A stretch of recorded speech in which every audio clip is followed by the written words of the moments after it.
ਗੱਲ ਹੁਣ ਕੁੱਲ ਮਿਲਾ ਕੇ ਇੱਥੇ ਮੁੱਕਦੀ ਆ ਕਿ ਕਿਹੜੇ ਕਾਲਜ ਦੀ ਝੋਲੀ 'ਚ ਕਿੰਨੀਆਂ ਟਰੋਫੀਆਂ ਗਈਆਂ। ਜੇ ਤਾਂ ਟਰੋਫੀਆਂ ਆਈਆਂ ਤਾਂ ਤੁਹਾਡਾ ਕੋਚ ਵਧੀਆ ਆ, ਨਹੀਂ ਤਾਂ ਵੀ ਕੋਚ ਬਦਲੋ।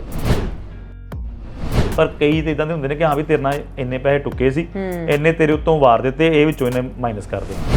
ਤੇ ਉਹ ਕਲਾ ਔਰ ਪੈਸੇ ਵੈਸੇ ਤੇ ਬਰਾਬਰ ਨਹੀਂ ਚੱਲਦੇ, ਪਰ ਇਹ ਹੈ ਕਿ ਜੇ ਕਲਾਕਾਰ ਨੇ ਜਿਉਣਾ ਢਿੱਡ ਤੇ ਉਹਨੂੰ ਵੀ ਲੱਗਾ ਨਾ। ਜਿੱਤਾਂ ਭਾਵੇਂ ਮੈਂ ਜਿੱਤੇ, ਭਾਵੇਂ ਕੋਈ ਮੇਰਾ ਹੋਰ ਕੋਈ ਜਿਹੜਾ ਸਾਹਮਣੇ ਆਇਆ ਕਾਲਜ, ਪਰ ਜਿੱਦਾਂ ਤੇ ਭੰਗੜਾ ਹੀ ਪਿਆ ਨਾ। ਪਰ ਤੁਸੀਂ ਇੱਕ ਅਜਿਹਾ ਲੋਕ ਨਾਚ ਲੈ ਕੇ ਆਉਂਦੇ ਹੋ ਜਿਹੜਾ GNDU ਦੀ ਸਟੇਜ ਤੇ ਪਹਿਲਾਂ ਕਦੇ ਨਹੀਂ ਆਉਂਦਾ। ਮੈਨੂੰ ਵੀ ਤੁਹਾਡੇ ਵੱਲੋਂ ਕਰਵਾਏ ਗਏ ਨਾਚ ਤੋਂ ਬਾਅਦ ਪਤਾ ਲੱਗਦਾ ਕਿ ਇਹ ਵੀ ਕੋਈ ਲੋਕ ਨਾਚ ਹੁੰਦਾ। ਡੰਡਾਸ ਦੇ ਬਾਰੇ ਪੜ੍ਹਨ ਦੀ ਕੋਸ਼ਿਸ਼ ਕੀਤੀ। ਸਤਿ ਸ਼੍ਰੀ ਅਕਾਲ ਜੀ, ਮੈਂ ਆ ਵਰੁਣ ਕੌਰ ਮਾਨ। ਬੈਠਕ ਵਿਦ ਵਰੁਣ ਕੌਰ ਮਾਨ ਪ੍ਰੋਗਰਾਮ ਦੇ ਵਿੱਚ ਤੁਹਾਡਾ ਸਾਰਿਆਂ ਦਾ ਕਰਦੀ ਹਾਂ ਸਵਾਗਤ। ਹਰ ਵਾਰ ਦੀ ਤਰ੍ਹਾਂ ਗੈਸਟ ਮੌਜੂਦ ਨੇ ਜੀ ਮੇਰੀ ਬੈਠਕ 'ਚ। ਗੱਲ ਇੱਦਾਂ ਆ ਕਿ ਲੋਕ ਨਾਚ ਚੰਗੇ ਲੱਗਦੇ ਆ, ਨੱਚਣ ਦਾ ਸਾਰਿਆਂ ਨੂੰ ਚਾਅ ਆ। ਕਦੇ ਸੋਚਿਆ ਕਿ ਇਸ ਲੋਕ ਨਾਚਾਂ ਨੂੰ ਗਾਂਹ ਲੈ ਕੇ ਜਾਣ ਵਾਲੇ ਲੋਕਾਂ ਦੇ ਨਾਲ ਸਾਡਾ ਕਿਹੋ ਜਿਹਾ ਵਤੀਰਾ। ਢੋਲ ਵਾਲੇ ਨੂੰ 500 ਰੁਪਈਆ ਦੇਣ ਲੱਗਿਆਂ ਸਾਡੇ ਮੂੰਹ ਦੇ ਰੰਗ ਉੜ ਜਾਂਦੇ ਆ ਤੇ ਹੋਟਲਾਂ ਦੇ ਵਿੱਚ ਅਸੀਂ ਇੰਨਾ ਪੈਸਾ ਲਾ ਦਿੰਦੇ ਤੀਆਂ ਕਰਨ ਦੇ ਲਈ। ਉਹ ਢੋਲ ਵਾਲੇ ਜਿਨ੍ਹਾਂ ਦੀ ਥਾਪ ਦੇ ਉੱਤੇ ਅਸੀਂ ਭੰਗੜਾ ਪਾਉਂਦੇ ਆ, ਸਾਡਾ ਲੋਕ ਨਾਚ ਉਹ ਜੀਵਿਤ ਰੱਖਦੇ ਨੇ। ਹੋਰ ਵੀ ਕਈ ਸਾਰੇ ਲੋਕ ਨਾਚ ਨੇ, ਧਮਾਲ ਆ, ਡੰਡਾਸ ਆ, ਜਿਨ੍ਹਾਂ ਬਾਰੇ ਲੋਕਾਂ ਨੂੰ ਪਤਾ ਹੀ ਨਹੀਂ। ਖੋਜ ਕਰਨੀ ਪਤਾ ਕਿੰਨੀ ਔਖੀ ਆ ਪੰਜਾਬ ਦੇ ਉਹਨਾਂ ਲੋਕ ਨਾਚਾਂ ਦੀ ਜਿਹੜੇ ਅਲੋਪ ਹੋ ਚੁੱਕੇ ਆ। ਬਹੁਤ ਸਾਰੀਆਂ ਡੂੰਘੀਆਂ ਗੱਲਾਂ ਬਾਤਾਂ ਤੇ ਗੱਲਬਾਤ ਕਰਨ ਦੇ ਲਈ ਇੱਕ ਮਹਿਮਾਨ ਇਹੋ ਜਿਹੇ ਹੋਣੇ ਚਾਹੀਦੇ ਆ ਜਿਹੜੇ ਲੋਕਾਂ ਦੇ ਵਿੱਚ ਵਿਚਰਦੇ ਹੋਣ, ਆਮ ਗਲੀਆਂ ਦੇ ਵਿੱਚ ਜਾ ਕੇ ਲੱਭਦੇ ਹੋਣ ਕਿ ਲੋਕ ਨਾਚ ਅਸਲ 'ਚ ਸੱਚਮੁੱਚ ਹੈਗੇ ਕੀ ਆ। ਕਿ ਇੰਨਾ ਜ਼ਿਆਦਾ ਸਟੇਜੀਕਰਨ ਤਾਂ ਨਹੀਂ ਹੋ ਗਿਆ, ਸਾਨੂੰ ਸੱਚੀ ਮੁੱਚੀ ਭੁੱਲਣ ਲੱਗ ਗਿਆ ਕਿ ਉਹ ਲੋਕ ਨਾਚ ਕਿਸੇ ਬੰਦਸ਼ ਦਾ ਨਾਮ ਨਹੀਂ ਹੁੰਦੇ, ਲੋਕ ਨਾਚ ਤਾਂ ਖੁੱਲ੍ਹ ਕੇ ਨੱਚਣ ਦਾ ਨਾਮ ਹੁੰਦੇ ਨੇ।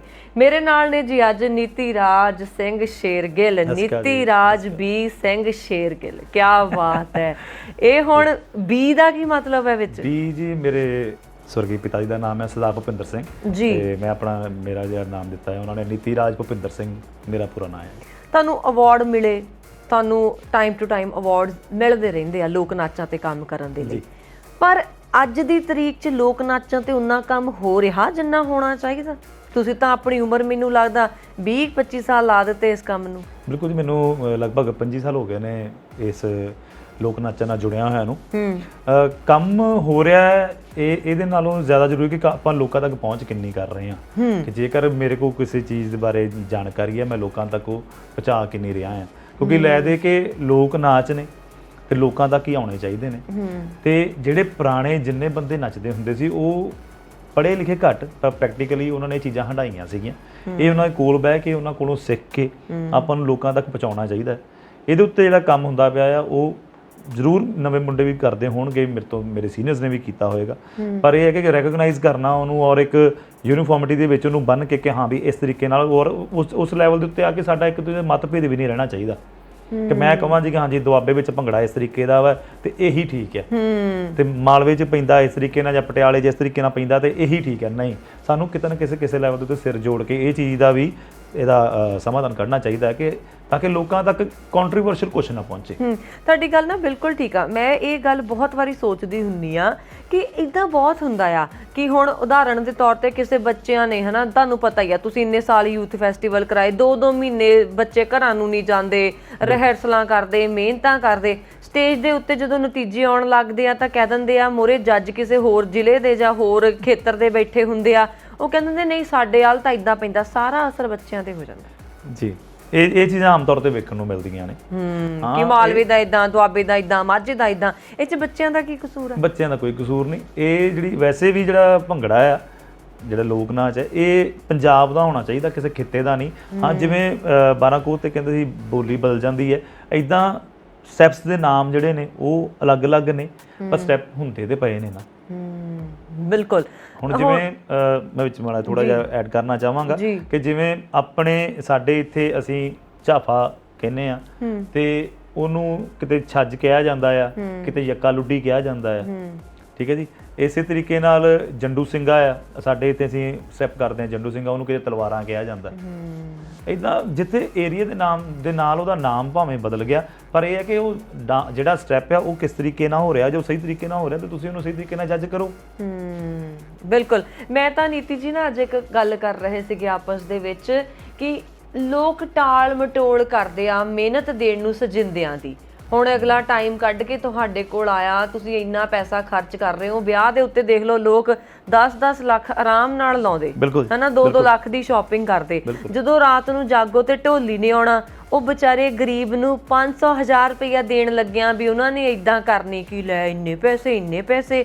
ਸੋ ਤੁਸੀਂ ਤਾਂ ਇਸ ਫੀਲਡ 'ਚ ਹੈਗੇ, ਲੋਕ ਨਾਚ ਤੁਸੀਂ ਬੱਚਿਆਂ ਨੂੰ ਵੀ ਕਰਾਉਣੇ, ਯੂਥ ਫੈਸਟੀਵਲਾਂ ਦੇ ਵਿੱਚ ਵੀ ਢੋਲੀਆਂ ਬਿਨਾਂ ਨਹੀਂ ਸਰ ਸਕਦਾ, ਢੋਲਕੀ ਜਿਹੜੇ ਹਨਾ ਬਹੁਤ ਜ਼ਰੂਰੀ ਆ। ਮਤਲਬ ਕਿੱਦਾਂ ਲੱਗੂਗਾ ਸੋਚੋ, ਸਾਨੂੰ ਨੱਚਣ ਦੇ ਲਈ ਥਾਲ ਵਜਾਉਣਾ, ਮੰਜਾ ਵਜਾਉਣਾ, ਇਦਾਂ ਠਾਠਾ ਤਾਂ ਕਰਨੀ ਪੈਣੀ ਨਾ। ਉਹਨਾਂ ਦੇ ਪ੍ਰਤੀ ਲੋਕਾਂ ਦਾ ਬਿਹੇਵੀਅਰ ਕਿੱਦਾਂ ਦਾ ਤੁਸੀਂ ਦੇਖਦੇ ਆ ਜਦੋਂ ਲੋਕਾਂ 'ਚ ਵਿਚਰਦੇ ਆ? ਲੋਕੀ ਜਿਹੜੇ ਤੇ ਜਿਨ੍ਹਾਂ ਨੇ ਤੇ ਇਹ ਚੀਜ਼ਾਂ ਕੀਤੀਆਂ ਨੇ, ਜਿਹੜੇ ਯੂਥ ਫੈਸਟੀਵਲਸ ਦੇ ਵਿੱਚ ਨੱਚਦੇ ਰਹੇ ਨੇ ਜਾਂ ਚੰਗੇ ਉਸਤਾਦਾਂ ਕੋਲ ਸਿੱਖੇ ਨੇ, ਉਹ ਤੇ ਉਹਨਾਂ ਨੂੰ ਉਸਤਾਦ ਮੰਨਦੇ ਨੇ, ਉਹ ਉਹਨਾਂ ਦੇ ਉੱਠ ਕੇ ਗੋਡੀ ਹੱਥ ਵੀ ਲਾਉਂਦੇ ਨੇ ਭਾਵੇਂ ਉਹ ਜਿਹੜੀ ਵੀ ਕੰਡੀਸ਼ਨ 'ਚ ਹੋਣ। ਤੇ ਪਰ ਜੇ ਆਪਾਂ ਆਮ ਲੋਕਾਂ 'ਚ ਵਹਿੰਦੇ ਆ ਤੇ ਆਮ ਲੋਕੀ ਤੇ ਇਹ ਸੋਚਦੇ ਨੇ ਕਿ 100 ਰੁਪਈਆ 200 ਰੁਪਇਆ ਦੇ ਦਾਂਗੇ ਤੇ ਸਰ ਜਾਏਗਾ। ਪਰ ਤੁਸੀਂ ਇਹ ਚੀਜ਼ ਵੇਖੋ ਕਿ ਉਸ ਬੰਦੇ ਕੋਲ ਜਿਹੜੀ ਕਲਾ ਆ, ਉਹ ਦੇਖੋ ਕਲਾ ਔਰ ਪੈਸੇ ਵੈਸੇ ਤੇ ਬਰਾਬਰ ਨਹੀਂ ਚੱਲਦੇ, ਪਰ ਇਹ ਹੈ ਕਿ ਜੇ ਕਲਾਕਾਰ ਨੇ ਜਿਉਣਾ ਢਿੱਡ ਤੇ ਉਹਨੂੰ ਵੀ ਲੱਗਾ ਨਾ, ਬਿਲਕੁਲ, ਤੇ ਉਹ ਫਿਰ ਜਿਹੜੇ ਆ ਪੈਸੇ ਹੈ ਉਹਦੇ ਕਿਸੇ ਨਾ ਕਿਸੇ ਰੂਪ 'ਚ ਉਹਦੇ ਕੋਲ ਜਾਣੇ ਚਾਹੀਦੇ ਨੇ, ਉਹਦੀ ਕਲਾ ਦੇ ਜਿਹੜਾ ਆ ਡਿਮਾਂਡ ਦੇ ਰੂਪ 'ਚ ਜਾਣ ਭਾਵੇਂ। ਤੇ ਜੇਕਰ ਕਿਤੇ ਕਿਸੇ ਫੰਕਸ਼ਨ ਦੇ ਸਜਿੰਦਿਆਂ ਨੂੰ ਬੁਲਾਇਆ ਜਾਂਦਾ ਆ ਤੇ ਉਹਨਾਂ ਕੋਲ ਅਸੀਂ ਕੰਮ ਕਰਵਾਉਂਦੇ ਆ, ਅਸੀਂ ਖੁਸ਼ੀ ਹੋ ਕੇ ਉੱਥੋਂ ਪੈਸੇ ਵਾਰਦੇ ਵੀ ਆ। ਪਰ ਕਈ ਤਾਂ ਇਦਾਂ ਦੇ ਹੁੰਦੇ ਨੇ ਕਿ ਹਾਂ ਵੀ ਤੇਰੇ ਨਾਲ ਇੰਨੇ ਪੈਸੇ ਟੁੱਕੇ ਸੀ, ਇੰਨੇ ਤੇਰੇ ਉੱਤੋਂ ਵਾਰ ਦਿੱਤੇ, ਇਹ ਵਿੱਚੋਂ ਇਹਨੇ ਮਾਈਨਸ ਕਰਦੇ। ਬਹੁਤ ਤਰੀਕੇ ਦੇ ਤੁਹਾਨੂੰ ਲੋਕੀ ਵੇਖਣ ਨੂੰ ਮਿਲਣਗੇ, ਪਰ ਹਾਂ ਇਹ ਬਹੁਤ ਜ਼ਰੂਰੀ ਹੈ ਕਿ ਢਿੱਡ ਭਰਿਆ ਹੋਣਾ ਬਹੁਤ ਜ਼ਰੂਰੀ ਹੈ ਆਰਟਿਸਟ ਦਾ, ਕਿਸੇ ਵੀ ਉਸਤਾਦ ਦਾ ਢਿੱਡ ਭਰਿਆ ਹੋਣਾ ਬਹੁਤ ਜ਼ਰੂਰੀ ਹੈ। ਇਹਦੇ ਵਾਸਤੇ ਭਾਵੇਂ ਕੋਈ ਪ੍ਰਾਈਵੇਟ ਆਰਗੇਨਾਈਜੇਸ਼ਨਸ ਹੋਣ, ਭਾਵੇਂ ਸਰਕਾਰ ਕੋਈ ਕਿਸੇ ਕਿਸਮ ਦੀ ਐਸੋਸੀਏਸ਼ਨ ਬਣੇ। ਕਿਉਂਕਿ ਮੈਂ ਇੱਕ ਥੋੜੀ ਜਿਹੀ ਗੱਲ ਸ਼ੇਅਰ ਕਰਨੀ ਚਾਹਾਂਗਾ ਕਿ ਕੋਵਿਡ ਕਾਲ ਦੇ ਵਿੱਚ ਜਲੰਧਰ ਸ਼ਹਿਰ ਦੇ ਵਿੱਚ ਜਿੰਨੇ ਸਜਿੰਦੇ ਸੀਗੇ, ਚਲੋ ਅਸੀਂ ਸਾਰਿਆਂ ਦੀ ਤੇ ਨਹੀਂ, ਪਰ ਮੇਰੇ ਹਮ ਖਿਆਲ ਕੁਝ ਮੁੰਡਾ ਆਪਣੇ ਮੇਰਾ ਸਟੂਡੈਂਟ ਯਾਰ ਸੁਖਦੀਪ ਰਾਜਨ ਔਜਲਾ, ਹੋਰ ਜਿਹੜੇ ਸਾਡੇ ਬਾਕੀ ਵਿਦਿਆਰਥੀ ਨੇ ਬਾਹਰ ਨੇ ਜਿਹੜੇ, ਅਸੀਂ ਸਾਰਿਆਂ ਜਣਿਆਂ ਰਲ ਕੇ ਭਾਵੇਂ ਥੋੜੇ ਪੈਸੇ ਪਾਏ, ਉਹਨਾਂ ਦੇ ਘਰਾਂ 'ਚ ਅਸੀਂ ਰਾਸ਼ਨ ਆਪ ਦੇ ਕੇ ਆਉਂਦੇ ਰਹੇ ਹਾਂ। ਤੇ ਜੇ ਕੋਈ ਬਿਮਾਰ ਹੈ ਤੇ ਉਹਨਾਂ ਨੂੰ ਫਾਈਨੈਂਸ਼ੀਅਲੀ ਵੀ ਭਾਵੇਂ ਥੋੜੇ ਪੈਸੇ ਦਿੱਤੇ, ਅਸੀਂ ਇਹ ਨਹੀਂ ਕਹਿੰਦੇ ਅਸੀਂ ਬਹੁਤ ਕੁਝ ਕੀਤਾ, ਪਰ ਹਾਂ ਸਾਨੂੰ ਇੰਨੀ ਕੁ ਤਸੱਲੀ ਹੈ ਕਿ ਹਾਂਜੀ ਜਿਨ੍ਹਾਂ ਨੂੰ ਅਸੀਂ ਉਸਤਾਦ ਮੰਨਦੇ ਹਾਂ ਉਹਨਾਂ ਨੂੰ ਅਸੀਂ ਕੁਛ ਕੀਤਾ। ਮਤਲਬ ਮਸਲਾ ਇੱਥੇ ਇਹ ਨਹੀਂ ਕਿ ਸੇਵਾ ਕੀਤੀ, ਮਸਲਾ ਇੱਥੇ ਹੈ ਕਿ ਸੇਵਾ ਕਿਹਦੀ ਕੀਤੀ। ਬਿਲਕੁਲ ਜੀ। ਸਵਾਲ ਇਹ ਪੈਦਾ ਹੁੰਦਾ ਕਿ ਉਹ ਲੋਕ ਜਿਹੜੇ ਲੋਕ ਨਾਚਾਂ ਨੂੰ ਗਾਂਹ ਲੈ ਕੇ ਜਾਣ ਦੇ ਲਈ ਆਪਣੀ ਦਿਨ ਰਾਤ ਮਿਹਨਤ ਕਰਦੇ ਆ ਹਨਾ, ਨਾਲ ਦੇ ਨਾਲ ਸਾਂਭ ਕੇ ਰੱਖਦੇ ਆ, ਜਦੋਂ ਉਹਨਾਂ ਤੇ ਬਣਦੀ ਆ ਉਦਾਂ ਤਾਂ ਸਾਨੂੰ ਨੱਚਣ ਦਾ ਬਹੁਤ ਚਾਅ ਆ, ਸਾਨੂੰ ਤਾਂ ਢੋਲੀ ਚਾਹੀਦਾ ਹੀ ਚਾਹੀਦਾ, ਪਰ ਜਦੋਂ ਢੋਲੀ ਨੂੰ ਕੁਛ ਚਾਹੀਦਾ ਉਦੋਂ ਨਹੀਂ ਸਾਨੂੰ ਪਤਾ ਕਿ ਉਹਦੀ ਜ਼ਿੰਦਗੀ ਦੀਆਂ ਕੀ ਜ਼ਰੂਰਤਾਂ ਆ। ਬਿਲਕੁਲ ਜੀ। ਇਹਦੇ ਵਾਸਤੇ ਚਾਹੀਦਾ ਹੈ ਕਿ ਸਮੇਂ ਦੀਆਂ ਸਰਕਾਰਾਂ ਨੂੰ ਕਿ ਕੋਈ ਨਾ ਕੋਈ ਇੰਸ਼ੋਰੈਂਸ ਇਹੋ ਜਿਹੀ ਘੱਟੋ ਘੱਟ ਬਣਾਵੇ ਕਿ ਚਲੋ ਠੀਕ ਹੈ ਨਾ, ਉਹਨਾਂ ਦਾ ਤੋਰੀ ਫੁਰਕਾ ਤੇ ਕਿਸੇ ਤਰੀਕੇ ਚੱਲ ਜਾਣਾ ਆ, ਪਰ ਜੇ ਕਿਤੇ ਕੋਈ ਬਿਮਾਰੀ ਉਹਨਾਂ ਨੂੰ ਸੇੜ ਆ ਜਾਂਦੀ ਹੈ ਉਹਨਾਂ ਦੇ ਉੱਤੇ ਤੇ ਉਹ ਘੱਟੋ ਘੱਟ ਇਲਾਜ ਤੇ ਆਪਣਾ ਸਹੀ ਤਰੀਕੇ ਨਾਲ ਕਰਾ ਸਕਣ ਨਾ। ਕੁਛ ਇਦਾਂ ਦਾ ਤੇ ਹੋਵੇ ਕਿ ਹਾਂਜੀ ਕੋਈ ਜਿਵੇਂ ਚੱਲਦੀਆਂ ਨੇ ਸਿਹਤ ਬੀਮਾ ਯੋਜਨਾਵਾਂ, ਇਦਾਂ ਦਾ ਕਿਸੇ ਨਾ ਕਿਸੇ ਵਿੱਚ ਉਹਨਾਂ ਨੂੰ ਵੀ ਕੰਸੀਡਰ ਕਰਨਾ ਚਾਹੀਦਾ ਹੈ, ਸਜਿੰਦਿਆਂ ਨੂੰ ਵੀ ਕੰਸੀਡਰ ਕਰਨਾ ਚਾਹੀਦਾ। ਉਹ ਸਜਿੰਦੇ ਇਕੱਲੇ ਉਹ ਫਿਰ ਸਰਟੀਫਾਈਡ ਨਹੀਂ ਹੋਣੇ ਚਾਹੀਦੇ, ਸਰਟੀਫਿਕੇਸ਼ਨ ਵਾਸਤੇ ਵੀ ਕੋਈ ਨਾ ਕੋਈ ਬਾਡੀ ਹੋਵੇ, ਕਲਚਰਲ ਡਿਪਾਰਟਮੈਂਟ ਆ, ਉਹਦੇ ਵਿੱਚ ਕੁਛ ਨਾ ਕੁਛ ਇਹੋ ਜਿਹਾ ਹੋਣਾ ਚਾਹੀਦਾ ਕਿ ਹਾਂ ਜਿਹੜਾ ਸਰਟੀਫਾਈਡ ਕਰਕੇ ਹਾਂ ਵੀ ਇਹ ਬੰਦਾ ਸਹੀ ਹੈ, ਇਹਨੂੰ ਸਰਟੀਫਾਈਡ ਕਰਦੇ ਹਾਂ, ਇਹਨੂੰ ਅਸੀਂ ਇੰਨੇ ਦੀ ਪੈਨਸ਼ਨ ਲਾਉਂਦੇ ਜਾਂ ਇਹਨੂੰ ਇਹ ਵਾਲਾ ਇਹਦਾ ਬੀਮਾ ਜਿਹੜਾ ਆ ਉਹ ਕਿਸੇ ਵੀ ਸਰਕਾਰੀ ਹਸਪਤਾਲ 'ਚ ਜਾ ਕੇ ਆਪਣਾ ਇਲਾਜ ਕਰਵਾ ਸਕੇ। ਇਦਾਂ ਦੀ ਕੋਈ ਚੀਜ਼ ਆਉਣੀ ਚਾਹੀਦੀ ਹੈ, ਕਿਉਂਕਿ ਉਹਨਾਂ ਦੇ ਤਾਂ ਦਿਨ ਹੀ ਹੁੰਦੇ ਆ, ਕਦੇ ਯੂਥ ਫੈਸਟੀਵਲ ਦੇ ਦਿਨਾਂ 'ਚ ਹੋ ਗਏ, ਕਦੇ ਵਿਆਹ ਦੇ ਦਿਨਾਂ 'ਚ ਹੋ ਗਏ, ਕਦੇ ਇਹਨਾਂ ਦਿਨਾਂ 'ਚ ਹੋ ਗਏ। ਹੁਣ ਉਹ ਗੱਲਾਂ ਤੇ ਰਹੀਆਂ ਨੇ ਕਿ ਢੋਲ ਵੱਜੇਗਾ ਤੇ ਵਾਢੀ ਹੋਏਗੀ, ਨਹੀਂ, ਕੰਬਾਈਨਾਂ ਨਾਲ ਵਾਢੀ ਹੋ ਜਾਣੀ ਆ, ਢੋਲੀ ਤੇ ਵਿਚਾਰਾ ਬੈਠਾ ਰਹਿ ਜਾਣਾ। ਬਿਲਕੁਲ ਸਹੀ ਗੱਲ ਆ। ਇਹ ਬੜਾ ਡੂੰਘਾ ਜਿਹਾ ਵਿਸ਼ਾ ਆ ਉੱਦਾਂ, ਜਿਹਦੇ ਤੇ ਗੰਭੀਰਤਾ ਦੇ ਨਾਲ ਸੋਚਿਆ ਜਾਵੇ ਨਾ, ਅਸੀਂ ਇਹਨਾਂ ਗੱਲਾਂ ਨੂੰ ਸੋਚਦੇ ਨਹੀਂ ਹੈਗੇ। ਹੁਣ ਸੋਚਣ ਦੀ ਗੱਲ ਇਹ ਆ ਕਿ ਲੋਕ ਨਾਚ ਜਿਹੜੇ ਆ, ਸਾਨੂੰ ਇੱਦਾਂ ਲੱਗਦਾ ਸਟੇਜ ਦੇ ਉੱਤੇ ਦੇਖ ਕੇ, ਮੈਂ ਅਕਸਰ ਇਹ ਗੱਲ ਜਿਹੜੇ ਵੀ ਲੋਕ ਇਹਨਾਂ ਕਿੱਤਿਆਂ ਨਾਲ ਜੁੜੇ ਹੋਏ, ਮੈਂ ਅਕਸਰ ਉਹਨਾਂ ਨਾਲ ਇਹ ਗੱਲ ਸਾਂਝ ਪਾਉਂਦੀ ਹੁੰਦੀ ਆ ਕਿ ਸਟੇਜ ਦੇ ਉੱਤੇ 15 ਜਾਣੇ ਚਾਹੀਦੇ ਆ, 10 ਤੋਂ 12 ਮਿੰਟ ਦੇ ਵਿੱਚ ਹੀ ਉਹ ਨੱਚਣ, ਠੀਕ ਆ। ਉਹਨਾਂ ਦੇ ਜਿੱਦਾਂ 2 ਜਾਣਿਆਂ ਦੇ ਲਾਲ ਚਾਦਰੇ ਹੋਣ, 2 ਜਾਣਿਆਂ ਦੇ ਹਰੇ ਘੱਗਰੇ ਹੋਣ, ਸਾਰਾ ਕੁਝ ਨੱਪ ਕੇ ਐਨ ਸਵਾਰ ਕੇ ਉਹਨੂੰ ਸਟੇਜ ਤੇ ਚੜਾਉਂਦੇ ਆਪਾਂ ਜਦੋਂ ਯੂਥ ਫੈਸਟੀਵਲ ਹੁੰਦੇ। ਸੱਚੀ ਦੀ ਦੁਨੀਆ ਦੇ ਵਿੱਚ ਹੁਣ ਮੈਂ ਕਿਤੇ ਵਿਆਹ ਜਾਂਦੀ ਹਾਂ ਜਾਂ ਸਾਡੇ ਬਜ਼ੁਰਗ ਵਿਆਹਾਂ ਸ਼ਾਦੀਆਂ ਤੇ ਜਾਂਦੇ ਸੀ, ਉਹ ਥੋੜੀ ਇਦਾਂ ਕਰਦੇ ਹੋਗੇ ਵੀ ਲੈ ਵੀ ਆਪਾਂ ਇਦਾਂ ਦੇ ਬਣ ਕੇ ਆਉਣਾ, ਆਪਾਂ 12 ਜਾਣਿਆਂ ਨੇ ਭੰਗੜਾ ਪਾਉਣਾ। ਉਹ ਤਾਂ ਖੁੱਲਾ ਨੱਚਦੇ ਸੀ, ਖਿੱਲ ਕੇ ਨੱਚਦੇ ਸੀ। ਇਹ ਕਿਉਂ ਚੀਜ਼ ਇਦਾਂ ਕਰ ਦਿੱਤੀ ਗਈ ਕਿ 12 ਜਾਣੇ ਹੀ ਹੋਣੇ ਚਾਹੀਦੇ ਆ? ਦੇਖੋ ਸਟੇਜੀਕਰਨ ਜਦੋਂ ਕਿਸੇ ਚੀਜ਼ ਦਾ ਹੋਣਾ ਨਾ ਪਰਫਾਰਮੈਂਸ ਵਾਸਤੇ ਉਹ ਚੀਜ਼ਾਂ ਨੂੰ ਆਪਾਂ ਨੂੰ ਬੰਨਣਾ ਤੇ ਪੈਣਾ ਹੀ ਸੀ। ਹੁਣ ਆਪਾਂ ਮਹੱਲਿਆਂ 'ਚ ਖੇਡਦੇ ਆ, ਕ੍ਰਿਕਟ ਖੇਡਦੇ, ਗਲੀ ਕ੍ਰਿਕਟ ਚੱਲਦਾ ਹੈਗਾ, ਜਿੰਨੇ ਮਰਜ਼ੀ ਓਵਰਾਂ ਦਾ ਮੈਚ ਹੋਵੇ, ਜਿੰਨੇ ਮਰਜ਼ੀ ਖਿਡਾਰੀ ਹੋਣ ਉਹਦੇ ਵਿੱਚ, ਪਰ ਜਦੋਂ ਉਹੀ ਚੀਜ਼ ਸਟੇਡੀਅਮ ਦੇ ਵਿੱਚ ਹੁੰਦੀ ਹੈਗੀ ਹੈ, ਉਹਦੇ ਜਿਹੜੇ ਰੂਲਸ ਔਰ ਰੈਗੂਲੇਸ਼ਨ ਨੇ ਉਹ ਬੰਨ੍ਹਤੇ ਜਾਂਦੇ ਨੇ, ਜਿਹੜੇ ਉਹਦੇ ਪਲੇਅਰਸ ਨੇ ਉਹ ਬੰਨ੍ਹਤੇ ਜਾਂਦੇ ਨੇ, ਕਿੰਨੇ ਓਵਰਸ ਦਾ ਹੋਏਗਾ ਉਹ ਬੰਨ੍ਹਤਾ ਜਾਂਦਾ। ਇਸੇ ਤਰੀਕੇ ਨਾਲ ਜਦੋਂ ਕਿਤੇ ਸਟੇਜ ਦੇ ਉੱਤੇ ਪਰਫਾਰਮੈਂਸ ਕਰਨ ਦੀ ਵਾਰੀ ਆਈ, ਜਿੱਦਾਂ ਨੇ ਸਾਡੇ ਸੀਨੀਅਰਸ ਨੇ ਜਦੋਂ ਵੀ ਕਿਤੇ ਰੂਲਸ ਬਣਾਏ, ਉਦੋਂ ਇਹ ਚੀਜ਼ਾਂ ਨੂੰ ਮੱਦੇ ਨਜ਼ਰ ਰੱਖਿਆ ਗਿਆ ਕਿ ਹਾਂ ਵੀ ਸਟੇਜ ਉੱਤੇ ਕਿੰਨੇ ਕੁ ਬੰਦਿਆਂ ਦਾ ਜਿਹੜਾ ਡਾਂਸ ਹੈ ਉਹ ਪ੍ਰੈਜ਼ੈਂਟੇਬਲ ਲੱਗੇਗਾ, ਕਿ 10 ਬੰਦੇ ਨੱਚਦੇ ਓਕੇ ਠੀਕ ਹੈ, ਸੋਹਣੇ ਲੱਗਣਗੇ, ਕਿਉਂਕਿ ਐਡੀ ਵੱਡੀ ਸਟੇਜ ਵੀ ਕਿੱਥੋਂ ਲਿਆਂਦੀ ਜਾ ਸਕੇ ਕਿ ਜਿੱਥੇ 15 20 ਬੰਦੇ ਜਾਂ 50 ਬੰਦੇ ਨੱਚਣ ਔਰ ਮੋਰੇ ਆਡੀਅנס ਵੀ ਹੋਵੇ ਉਦਾਂ ਦੀ ਨਾ। ਤੇ ਉਹ ਫਿਰ ਉਹਨੂੰ ਬੰਨਿਆ, ਫਿਰ ਜਦੋਂ ਬੰਨਿਆ ਫਿਰ ਗੱਲ ਆਈ ਉਹਨਾਂ ਦੀ ਕਾਸਟਿਊਮ ਦੀ। ਕਾਸਟਿਊਮ ਦੇ ਵਿੱਚ ਪੁਰਾਣੇ ਸਮੇਂ ਤੋਂ ਹੁਣ ਤੱਕ ਦਾ ਵਿੱਚ ਬਹੁਤ ਫਰਕ ਪਿਆ ਆ। ਗੋਟੇ ਦਾ ਕੰਮ ਪਹਿਲਾਂ ਬਹੁਤ ਹੁੰਦਾ ਸੀ, ਹੁਣ ਹਟ ਗਿਆ ਆ, ਹੁਣ ਹੋਰ ਚੀਜ਼ਾਂ ਚੱਲ ਪਈਆਂ ਨੇ। ਪਹਿਲਾਂ ਕੈਂਠਾ ਪੈਂਦਾ ਸੀ, ਪਹਿਲਾਂ ਹੁਣ ਤਵੀ ਨਾਲ ਕੋਈ ਜੁਗਨੀ ਪਾ ਰਿਹਾ ਹੈ, ਫੁੰਮਣ ਬੰਨੇ ਜਾ ਰਹੇ ਨੇ। ਉਹ ਚੀਜ਼ਾਂ ਸਾਰੀਆਂ ਜਿਹੜੀਆਂ ਨੇ ਹੌਲੀ ਹੌਲੀ ਆਉਂਦੀਆਂ ਰਹੀਆਂ, ਜਾਂਦੀਆਂ ਰਹੀਆਂ, ਕੋਈ ਪਾਉਂਦਾ ਕੋਈ ਨਹੀਂ ਪਾਉਂਦਾ, ਕੋਈ ਕਮਰ ਕੱਸਾ ਬੰਨਦਾ ਕੋਈ ਨਹੀਂ ਬੰਨਦਾ, ਪਰ ਪੱਗ, ਕੁੜਤਾ, ਜੈਕਟ, ਚਾਦਰਾ ਉਹ ਸਾਰੇ ਮੇਨ ਉਹੀ ਨੇ। ਉਹਦੇ ਵਿੱਚ ਕਿਸੇ ਨੇ ਪ੍ਰਿੰਟਡ ਪਾ ਲਿਆ, ਕਿਸੇ ਨੇ ਪਲੇਨ ਪਾ ਲਿਆ, ਉਹ ਚੀਜ਼ਾਂ ਹੁੰਦੀਆਂ ਰਹੀਆਂ। ਉਹ ਸਾਰਾ ਇਹ ਹੈ ਕਿ ਜਚਣਾ ਅਸੀਂ ਕਿਸ ਤਰ੍ਹਾਂ ਸੋਹਣੇ ਲੱਗਣੇ ਚਾਹੀਦੇ, ਔਰ ਪੰਜਾਬੀ ਤਾਂ ਲੱਗਣੇ ਵੀ ਸੋਹਣੇ ਚਾਹੀਦੇ, ਫੱਬਣੇ ਚਾਹੀਦੇ ਹੋ ਤੁਸੀਂ ਸਟੇਜ ਦੇ ਉੱਤੇ ਹੋ, ਤੁਸੀਂ ਸੋਹਣਾ ਨੱਚੋ, ਵਧੀਆ ਪੋਸ਼ਾਕ ਪਾਈ ਹੋਵੇ, ਤੁਸੀਂ ਫੱਬੋਗੇ। ਗੱਲ ਇਹ ਆ ਕਿ ਇਹ ਕੌਣ ਇਹ ਖੋਜ ਕਿੰਨੇ ਇਹਨਾਂ ਚੀਜ਼ਾਂ ਦੀ ਖੋਜ ਕੀਤੀ ਹੋਊਗੀ ਕਿ ਲੁੱਡੀ ਦੇ ਵਿੱਚ 2 ਸ਼ਮਲੇ ਹੋ ਸਕਦੇ ਆ, ਭੰਗੜੇ 'ਚ ਇੱਕੋ ਹੀ ਹੋ ਸਕਦਾ। ਜਿਹੜਾ ਕੈਂਠਾ ਆ ਉਹ ਤਾਂ ਮਤਲਬ ਕਿ ਭੰਗੜੇ 'ਚ ਹੋਣਾ ਹੀ ਚਾਹੀਦਾ, ਲੁੱਡੀ 'ਚ ਚਾਹੇ ਹੋਵੇ ਨਾ ਹੋਵੇ। ਸੋ ਇਦਾਂ ਦੇ ਫੁੱਲਾਂ ਵਾਲੇ ਚਾਦਰੇ ਤਾਂ ਜੀ ਜਿਹੜੇ ਹੈਗੇ ਆ ਉਹ ਤਾਂ ਹੋਣੇ ਚਾਹੀਦੇ ਮਲਵਈ ਗਿੱਧੇ 'ਚ, ਭੰਗੜੇ 'ਚ ਫੁੱਲਾਂ ਵਾਲੇ ਚਾਦਰੇ ਨਹੀਂ ਹੋਣੇ ਚਾਹੀਦੇ। ਇਹ ਰੂਲਸ ਐਂਡ ਰੈਗੂਲੇਸ਼ਨਸ ਕਦੋਂ ਸਾਡੇ ਸਾਹਮਣੇ ਆਉਣ ਲੱਗੀਆਂ? ਇਹ ਚੀਜ਼ਾਂ ਸਾਹਮਣੇ ਖੋਜ ਦੇ ਨਾਲ ਹੀ ਆਉਂਦੀਆਂ ਨੇ।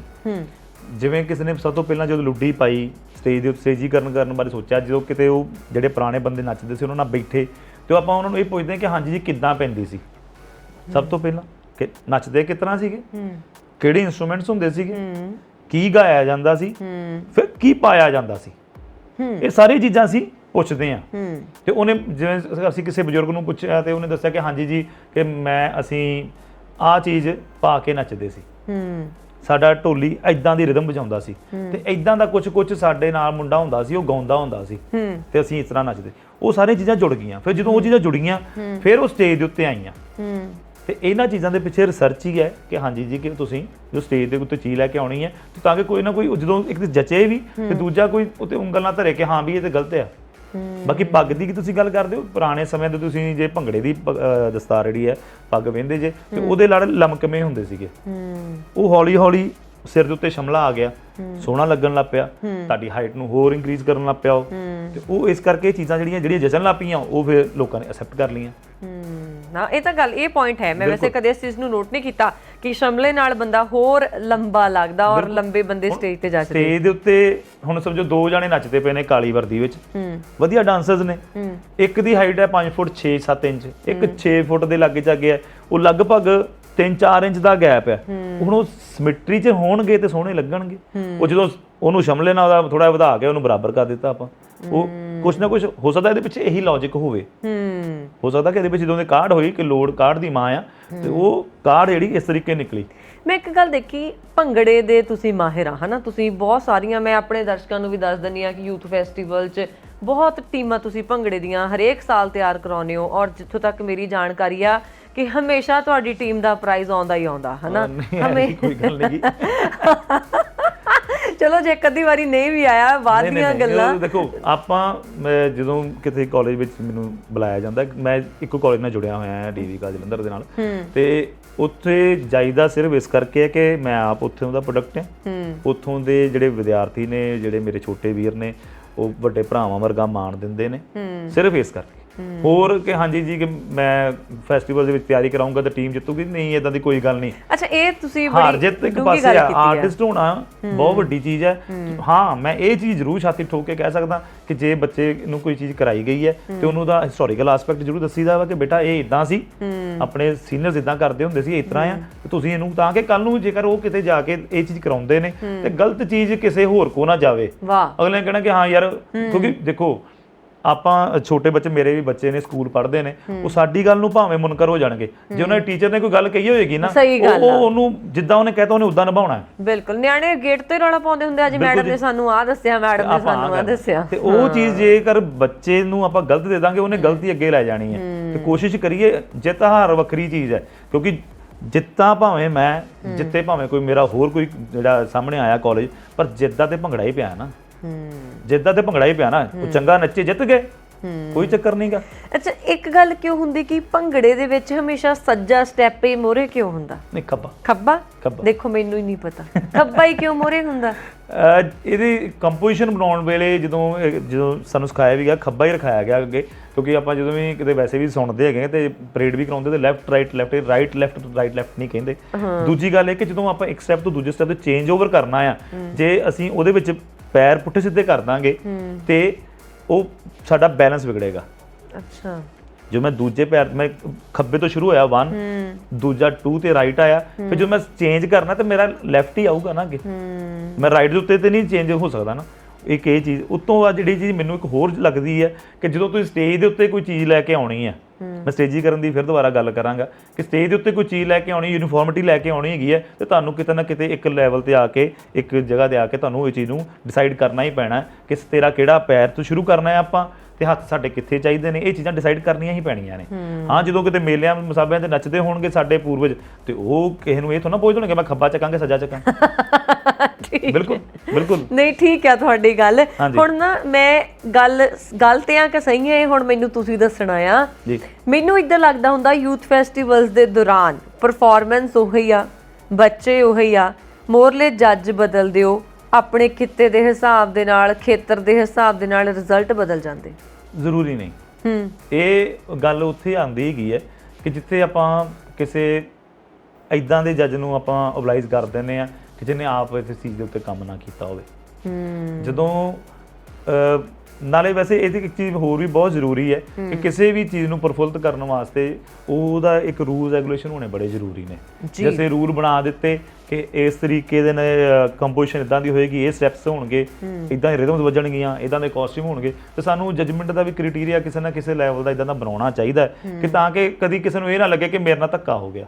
ਵਾਹ, ਕੋਈ ਨਾ ਕੋਈ ਇਦਾਂ ਦਾ ਬਣਾਉਣਾ ਚਾਹੀਦਾ ਕਿ ਹਾਂਜੀ ਇਦਾਂ ਦਾ ਹੋਵੇ, ਕੁਝ ਫਰੇਮ ਕਰ ਦੇਣਾ ਚਾਹੀਦਾ ਕਿ ਹਾਂਜੀ ਇਸ ਤਰੀਕੇ ਦੀ ਚੀਜ਼ ਹੋਵੇ। ਮੇਰੇ ਉਸਤਾਦ ਮਰਹੂਮ ਡਾਕਟਰ ਇੰਦਰਜੀਤ ਸਿੰਘ ਹੋਰੀ ਇਸ ਚੀਜ਼ ਬਾਰੇ ਬਹੁਤ ਗੱਲਾਂ ਕਰਦੇ ਹੁੰਦੇ ਸੀ, ਉਹਨਾਂ ਦਾ ਬੜੀ ਇੱਛਾ ਵੀ ਸੀ, ਉਹਨਾਂ ਨੇ ਇੱਕ ਬੁੱਕ ਵੀ ਇਹਦੇ ਉੱਤੇ ਪੇਸ਼ਕਾਰੀ ਦੇ ਉੱਤੇ, ਭੰਗੜੇ ਦੀ ਪੇਸ਼ਕਾਰੀ ਉੱਤੇ ਵੀ ਲਿਖੀ ਵੀ ਕਿ ਲੈ ਦੇ ਕੇ ਗੱਲ ਆ ਜਾਂਦੀ ਹੈ ਰਿਜ਼ਲਟ ਦੀ। ਕਿਉਂਕਿ ਪੰਜਾਬ ਦੇ ਵਿੱਚ ਅੱਜ ਦੀ ਤਰੀਕ ਦੇ ਵਿੱਚ ਪਹਿਲਾਂ ਹੁੰਦਾ ਸੀ ਕਿ ਪਿੰਡ ਪੱਧਰ ਉੱਤੇ ਮੁੰਡੇ ਨੱਚਦੇ ਸੀ, ਮੇਲਿਆਂ ਤੇ ਜਾਂਦੇ ਸੀ, ਨਾ ਹੁਣ ਉਹ ਜਿਹੇ ਮੇਲੇ ਨੇ, ਨਾ ਹੀ ਪਿੰਡਾਂ ਦੇ ਵਿੱਚ ਭੰਗੜਾ ਪੈਂਦਾ ਪਿਆ ਸਕੂਲਾਂ ਕਾਲਜਾਂ ਦੇ ਵਿੱਚ। ਉਹ ਸਕੂਲ ਕਾਲਜ ਦੇ ਵਿੱਚ ਭੰਗੜਾ ਉਨੀ ਚਿਰ ਹੀ ਪੈਣਾ ਜਦੋਂ ਤੱਕ ਪ੍ਰਿੰਸੀਪਲਸ ਦਾ ਇੰਟਰਸਟ ਹੋਏਗਾ। ਪ੍ਰਿੰਸੀਪਲਸ ਦਾ ਇੰਟਰਸਟ ਉਦੋਂ ਹੋਏਗਾ ਜਦੋਂ ਟੀਮ ਜਿੱਤੂਗੀ, ਕਿਉਂਕਿ ਬੱਚੇ ਮਿਹਨਤ ਕੀਤੀ, ਸਾਰਿਆਂ ਨੇ ਕੀਤੀ, ਚੰਗਾ ਤੁਸੀਂ ਕੋਚ ਪ੍ਰੋਵਾਈਡ ਕੀਤਾ, ਉਹਨਾਂ ਨੂੰ ਹਰ ਇੱਕ ਚੀਜ਼ ਦੇ ਰਹੇ ਹੋ, ਪਰ ਰਿਜ਼ਲਟ ਦੇ ਵਿੱਚ ਜੇ ਤੁਸੀਂ ਨਹੀਂ ਨਾ ਲੈ ਕੇ ਆਉਂਦੇ, ਤੁਸੀਂ ਅਚੀਵਮੈਂਟ ਤੁਹਾਡੀ ਨਹੀਂ ਗਈ, ਤੇ ਤੁਹਾਨੂੰ ਕਾਲਜ ਵਾਲੇ ਕਹਿਣਗੇ ਨਹੀਂ ਯਾਰ, ਨਹੀਂ ਛੱਡੋ ਪਰੇ, ਆਉਂਦੀ ਨਹੀਂ, ਪਰੇ ਜਾਣਾ ਨਹੀਂ। ਤੁਸੀਂ ਮੇਰੇ ਨਾ ਦਿਲ ਦੀ ਗੱਲ ਕਰ ਦਿੱਤੀ। ਤੁਹਾਨੂੰ ਪਤਾ ਹੈ ਕਿ ਜਿੱਦਾਂ ਮੈਂ ਜਦੋਂ ਸਕੂਲ ਪੜ੍ਹਦੀ ਹੁੰਦੀ ਸੀ, ਜਦੋਂ ਮੈਂ ਕਾਲਜ ਲੈਵਲ ਤੇ ਆਈ, ਉਦੋਂ ਤਾਂ ਸਾਨੂੰ ਪ੍ਰੋਫੈਸ਼ਨਲ ਕੋਚ ਸਿਖਾਉਣ ਲੱਗ ਪਏ ਜੀ, ਪਰ ਜਦੋਂ ਮੈਂ ਸਕੂਲ ਪਰਫਾਰਮ ਕਰਦੀ ਹੁੰਦੀ ਸੀ ਆਪਣੇ ਪੜ੍ਹਾਈ ਦੇ ਦੌਰਾਨ, ਉਦੋਂ ਨਾ ਸਾਨੂੰ ਸਕੂਲ ਦੇ ਟੀਚਰ ਸਿਖਾਉਂਦੇ ਹੁੰਦੇ ਸੀ ਜੀ। ਫਿਰ ਕੀ ਹੋਣ ਲੱਗ ਗਿਆ, ਪ੍ਰੋਫੈਸ਼ਨਲ ਕੋਚਿਸ ਨੇ ਜਗ੍ਹਾ ਲੈ ਲਈ ਜੀ, ਟੀਚਰਸ ਦਾ ਨਹੀਂ ਉਹ ਕੰਮ ਰਹਿ ਗਿਆ। ਜਦੋਂ ਪ੍ਰੋਫੈਸ਼ਨਲ ਕੋਚ ਆ ਕੇ ਬੱਚਿਆਂ ਨੂੰ ਵਧੀਆ ਤਰੀਕੇ ਨਾਲ ਪਾਲਿਸ਼ ਕਰਨ ਲੱਗ ਪਏ, ਫਿਰ ਉਹਦੀ ਜਗ੍ਹਾ ਫਸਟ ਸੈਕਿੰਡ ਥਰਡ ਨੇ ਲੈ ਲਈ। ਫਿਰ ਉਹ ਗੱਲ ਟਰੋਫੀਆਂ ਤੇ ਪਹੁੰਚ ਗਈ। ਗੱਲ ਹੁਣ ਕੁੱਲ ਮਿਲਾ ਕੇ ਇੱਥੇ ਮੁੱਕਦੀ ਆ ਕਿ ਕਿਹੜੇ ਕਾਲਜ ਦੀ ਝੋਲੀ 'ਚ ਕਿੰਨੀਆਂ ਟਰੋਫੀਆਂ ਗਈਆਂ। ਜੇ ਤਾਂ ਟਰੋਫੀਆਂ ਆਈਆਂ ਤਾਂ ਤੁਹਾਡਾ ਕੋਚ ਵਧੀਆ ਆ, ਨਹੀਂ ਤਾਂ ਵੀ ਕੋਚ ਬਦਲ ਦਿਓ। ਬਿਲਕੁਲ ਇਹ ਚੀਜ਼ ਹੈਗੀ ਹੈ, ਕਿਉਂਕਿ ਉਹ ਹਰ ਕੋਈ ਦੇਖੋ, ਦੋ ਚੀਜ਼ਾਂ ਹੁੰਦੀਆਂ ਨੇ, ਕੁਝ ਜਿਵੇਂ ਢਾਬੇ ਨੇ ਉੱਥੇ ਰੋਟੀ ਮਿਲਦੀ ਹੈ, ਢਿੱਡ ਭਰ ਹੁੰਦਾ, ਦੂਜੇ ਭਾਨੇ ਗੁਰੂ ਘਰ ਨੇ, ਪ੍ਰਸ਼ਾਦਾ ਮਿਲਦਾ, ਲੰਗਰ ਮਿਲਦਾ, ਢਿੱਡ ਭਰ ਹੁੰਦਾ। ਦੋਵੇਂ ਚੀਜ਼ਾਂ ਹੁੰਦੀਆਂ ਪਈਆਂ ਨੇ, ਦੋਵਾਂ ਦਾ ਮਨੋਰਥ ਢਿੱਡ ਭਰਨਾ ਹੀ ਹੈ। ਪਰ ਇਹ ਹੈ ਕਿ ਸਾਡੀ ਸੋਚ ਕੀ ਹੈ। ਜੇ ਅਸੀਂ ਇਹ ਸੋਚ ਕੇ ਹੀ ਕਰਾਉਂਦੇ ਪਏ ਹਾਂ ਬੱਚਿਆਂ ਨੂੰ ਕਿ ਹਾਂਜੀ ਜਿੱਤਣ ਜਿੱਤਣ ਜਿੱਤਣ, ਫਿਰ ਅਸੀਂ ਢਾਬੇ ਦੁਆਲੇ ਹੋਏ ਹਾਂ। ਜੇ ਅਸੀਂ ਚਾਹੁੰਦੇ ਕਿ ਬੱਚਿਆਂ ਨੂੰ ਸਹੀ ਚੀਜ਼ ਮਿਲੇ, ਜੇ ਧਰ ਦੀ ਗੱਲ ਵੱਖਰੀ ਹੈ, ਬੱਚੇ ਨੂੰ ਚੀਜ਼ ਸਹੀ ਮਿਲਣੀ ਚਾਹੀਦੀ, ਬੱਚੇ ਨੂੰ ਗਿਆਨ ਸਹੀ ਹੋਣਾ ਚਾਹੀਦਾ ਹੈਗਾ। ਕਿਉਂਕਿ ਮੇਰਾ ਪਰਸਨਲੀ ਜਿਹੜਾ ਮੁੰਡਿਆਂ ਨਾਲੋਂ, ਮੈਂ ਜਦੋਂ ਕਿਸੇ ਬੱਚੀਆਂ ਨੂੰ ਜਾਂ ਕੁੜੀਆਂ ਨੂੰ ਸਿਖਾਉਣਾ ਤਾਂ ਮੈਂ ਉਹਨਾਂ ਨੂੰ ਜ਼ਰੂਰ ਕੋਸ਼ਿਸ਼ ਕਰਦਾ ਹੁੰਦਾ ਕਿ ਸਹੀ ਦੱਸਾਂ, ਕਿਉਂਕਿ ਜਿਵੇਂ ਇੱਕ ਅਸੀਂ ਨਿੱਕੇ ਹੁੰਦੇ ਤੋਂ ਸੁਣਦੇ ਆਏ ਆ ਇਹ ਚੀਜ਼ ਕਿ ਜੇ ਕਿਸੇ ਪਰਿਵਾਰ ਦੀ ਮਾਂ ਪੜ੍ਹੀ ਲਿਖੀ ਹੋਏਗੀ ਨਾ, ਜੇ ਮਾਂ ਨੂੰ ਪਤਾ ਆ ਤੇ ਉਹ ਪਰਿਵਾਰ ਪੜ੍ਹਿਆ ਲਿਖਿਆ ਹੋਏਗਾ। ਬਿਲਕੁਲ। ਇਸੇ ਕਰਕੇ ਮੁੰਡਿਆਂ ਨੂੰ ਆਪਣੇ ਲੋਕ ਨਾਚਾਂ ਬਾਰੇ ਪਤਾ ਹੋਣਾ ਜ਼ਰੂਰੀ, ਬਹੁਤ ਵਧੀਆ ਗੱਲ ਹੈਗੀ ਆ, ਬਹੁਤ ਜ਼ਰੂਰੀ ਗੱਲ ਹੈਗੀ। ਪਰ ਜੇ ਕੁੜੀਆਂ ਨੂੰ ਵੀ ਪਤਾ ਆ, ਕੁੜੀਆਂ ਨੂੰ ਵੀ ਇਹਦੇ ਬਾਰੇ ਜਾਣਕਾਰੀ ਹੈਗੀ ਆ, ਤੇ ਇਹ ਸੋਨੇ ਤੇ ਸੁਹਾਗਾ ਆ, ਉਹ ਆਪਣੇ ਬੱਚਿਆਂ ਨੂੰ ਗਾਈਡ ਕਰੇਗੀ ਉਹ। ਤੇ ਉਸੇ ਤਰੀਕੇ ਨਾਲ ਜੇ ਸਾਡਾ ਮਨੋਰਥ ਸਿਰਫ ਜਿਤਨਾ ਆ ਤੇ ਠੀਕ ਹੈ, ਜਾਓ। ਮਤਲਬ ਫਿਰ ਅਸੀਂ ਮਸ਼ੀਨ ਬਣਾਉਣ ਡਏ ਆ, ਅਸੀਂ ਲੋਕ ਨਾਚਾਂ ਦੇ ਨਾਲ ਭਾਵਨਾ ਥੋੜੀ ਜੋੜ ਰਹੇ ਬੱਚਿਆਂ ਦੀ। ਮੈਂ ਤੁਹਾਨੂੰ ਜਿਹੜੀ ਗੱਲ ਪਹਿਲਾਂ ਕਹੀ ਕਿ ਭਾਵੇਂ ਮੇਰੀ ਤਿਆਰ ਕਰਾਈ ਟੀਮ ਜਿੱਤੇ, ਭਾਵੇਂ ਤੁਹਾਡੀ ਜਿੱਦਾਂ ਤੇ ਭੰਗੜਾ ਪਿਆ ਨਾ, ਉਸੇ ਤਰੀਕੇ ਨਾਲ ਬੱਚੇ ਦੇ ਵਿੱਚ ਸਪੋਰਟਸਮੈਨ ਸਪਿਰਿਟ ਹੋਣੀ ਬਹੁਤ ਜ਼ਰੂਰੀ ਹੈ। ਕੋਚਿਸ ਬੱਚੇ ਦਿਲ 'ਚ ਚੀਜ਼ ਵਾੜ ਦਿੰਦੇ ਨੇ, ਉਹ ਰਾਈਵਲ ਕਾਲਜ ਹੈ ਉਹਦੇ ਨਾਲ ਬੁਲਾਉਣਾ ਨਹੀਂ, ਉਹ ਦੂਜੇ ਕਾਲਜ ਵਾਲੇ ਆਪਾਂ ਉਹਨਾਂ ਦੀ ਮੰਜੀ ਠੋਕ ਦੇਣੀ ਹੈ। ਇਹ ਜਿਹੜੀ ਚੀਜ਼ਾਂ ਨੇ ਨਾ, ਤੁਸੀਂ ਭੱਬੇ ਤੋਂ ਭੰਗੜਾ, ਭੱਬੇ ਤੋਂ ਭਾਈਚਾਰਾ, ਸਾਡੀ ਭਰਾਤਰੀ ਭਾਵ, ਇਹਨੂੰ ਆਪਾਂ ਖਤਮ ਕਰੀ ਜਾਂਦੇ ਪਏ ਆ। ਜਦੋਂ ਕਿਤੇ ਮੇਲਿਆਂ ਦੇ ਵਿੱਚ ਨੱਚਦਾ ਹੋਊਗਾ ਕੋਈ, ਠੀਕ ਹੈ ਜੀ, ਤੇ ਉਹ ਇਹ ਤੇ ਨਹੀਂ ਸੋਚਦਾ ਹੋਊਗਾ ਨਾ ਕਿ ਹਾਂ ਵੀ ਇਹ ਮੇਰੇ ਪਿੰਡ ਦੇ ਮੁੰਡੇ ਨੱਚਣ ਦੇ, ਮੈਂ ਹੀ ਨੱਚਣਾ ਵਾ। ਇਹ ਨਾ ਮੈਂ ਚੀਜ਼ ਆਪਣੇ ਤੇ ਹੰਡਾਈ, ਸਾਨੂੰ ਵੀ ਇੱਕ ਦੋ ਜਗ੍ਹਾ ਤੇ ਇਦਾਂ ਸਿਖਾਇਆ ਗਿਆ ਕਿ ਫਲਾਨਾ ਕਾਲਜ ਆ ਗਿਆ ਆ, ਉਹਨਾਂ ਦੀ ਟੀਮ ਇਦਾਂ ਦੀ ਆ, ਉਹ ਫਲਾਨਾ। ਤੇ ਮੈਂ ਅਕਸਰ ਸੋਚਣਾ ਜਦੋਂ ਮੇਰੇ ਨਾਲ ਉਹ ਕੁੜੀਆਂ ਮਿਲਦੀਆਂ, ਉਹ ਤਾਂ ਮੇਰੇ ਨਾਲ ਬਹੁਤ ਮੁਹੱਬਤ ਨਾਲ ਮਿਲਦੀਆਂ, ਮੇਰੇ ਦਿਮਾਗ 'ਚ ਉਹਨਾਂ ਦੇ ਪ੍ਰਤੀ ਨਫ਼ਰਤ ਕਿਉਂ ਭਰੀ ਜਾਂਦੀ ਆ। ਫਿਰ ਮੈਂ ਇਸ ਚੀਜ਼ ਤੇ ਕੰਮ ਕਰਨਾ ਸ਼ੁਰੂ ਕੀਤਾ, ਕਿਉਂਕਿ ਮੇਰੀ ਹੈਗੀ, ਕਹਿੰਦੇ ਨਾ, ਸੁਣੋ ਸਭ ਦੀ, ਕਰੋ ਦਿਲ ਦੀ, ਜਿੱਥੇ ਤੁਹਾਨੂੰ ਲੱਗਦਾ ਕਿ ਤੁਸੀਂ ਸਹੀ ਹੋ ਸਕਦੇ ਹੋ। ਹਾਲਾਂਕਿ ਜਿਹਨਾਂ ਤੁਹਾਨੂੰ ਸਿਖਾਉਣ ਵਾਲੇ ਉਹਨਾਂ ਨੇ ਵੀ ਬਹੁਤ ਕੁਝ ਜ਼ਿੰਦਗੀ 'ਚ ਹੰਢਾਇਆ ਹੁੰਦਾ, ਐਵੇਂ ਨਹੀਂ ਤੁਹਾਨੂੰ ਦੱਸਦੇ ਹੁੰਦੇ।